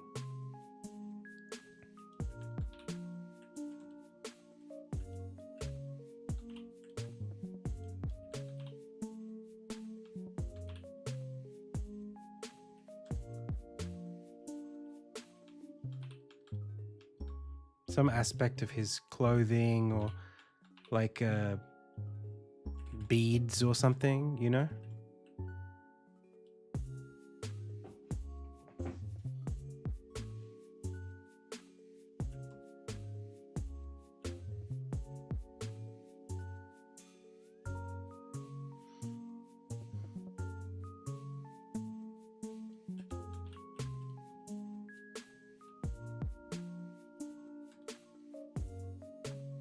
Could give him like a feather.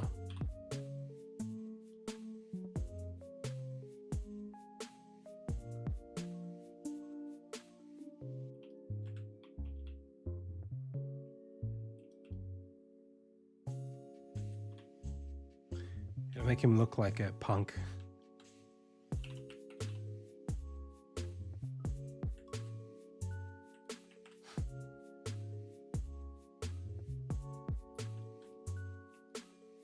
No, it's too in the way. I was thinking maybe like something around his waist or something. Maybe he could have like bangles.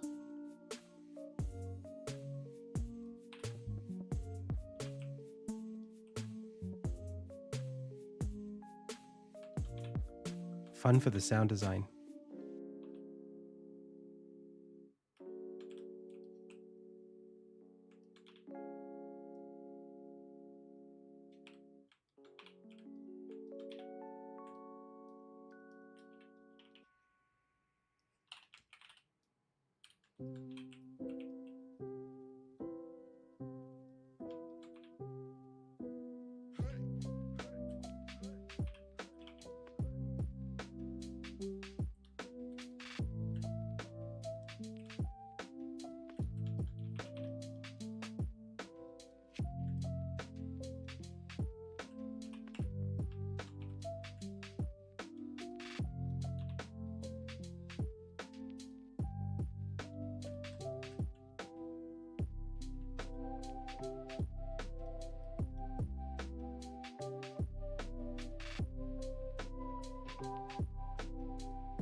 Oh, that's cool.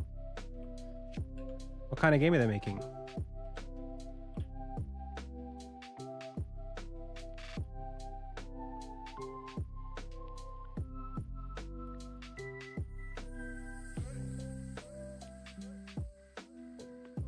I know this song, Walk Like an Egyptian. I know it. I'm not that young. I'm not that young at all. Do you know what we could also have done? Like bubbles on the arms.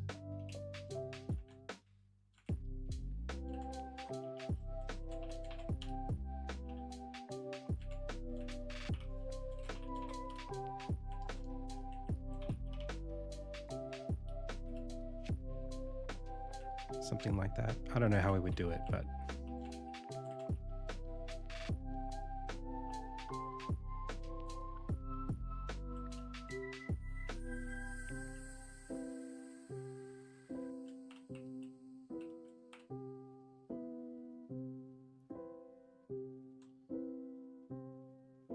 I don't know who that is.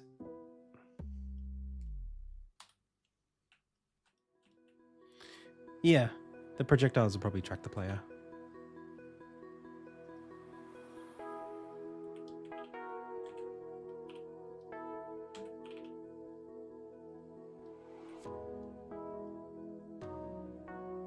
Oh, the talking hat. Oh, I see. Could also put like some gold trim.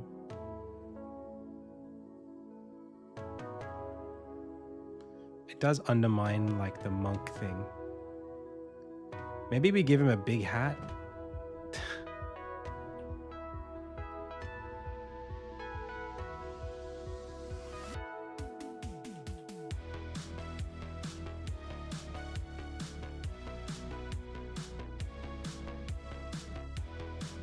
Yeah, rope belts. But he's too, it's kind of hard to get one in there. Like, where would I put it? You know, like here. That's kind of cool. Just to create a fold.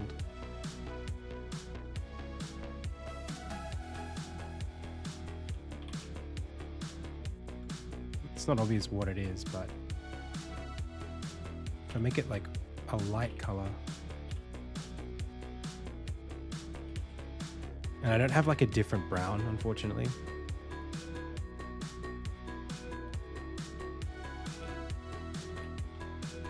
And you wouldn't really see it here because it'd be like underneath the folds, but I do like that dark shade.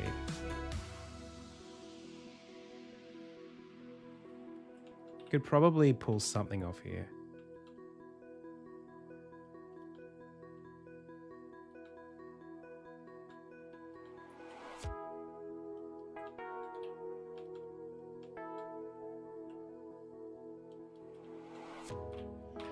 All right, I'm gonna go.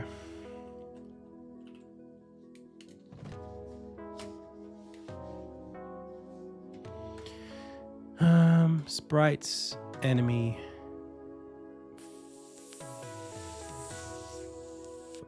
Oh, where's the F? Floating froggin.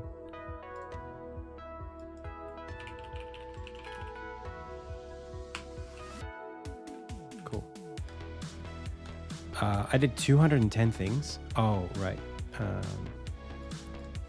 Updates. Cheverton. Concepts. Rearranges. Enemy. Prefabs. Adds. Froggin. Shaman. Concept. There we go. The giant spider boss may still make a return. I just don't have like an obvious place to put it right now. But that doesn't mean that I'm throwing it out. It just won't be in chapter 1. All right. We are raiding...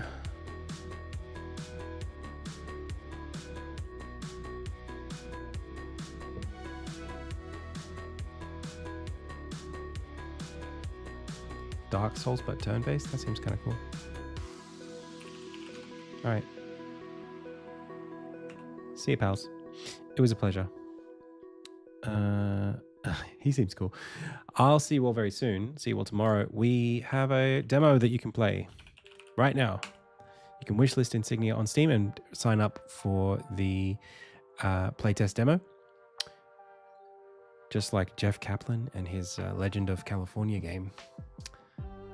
Playtest demos are the way to go. I'll catch you all very soon. Thank you so much for your support. See you all tomorrow. As always, I've been Adam. You've been the Pixel Pals. This has been the Indie Tales Game Dev live stream. Until next time.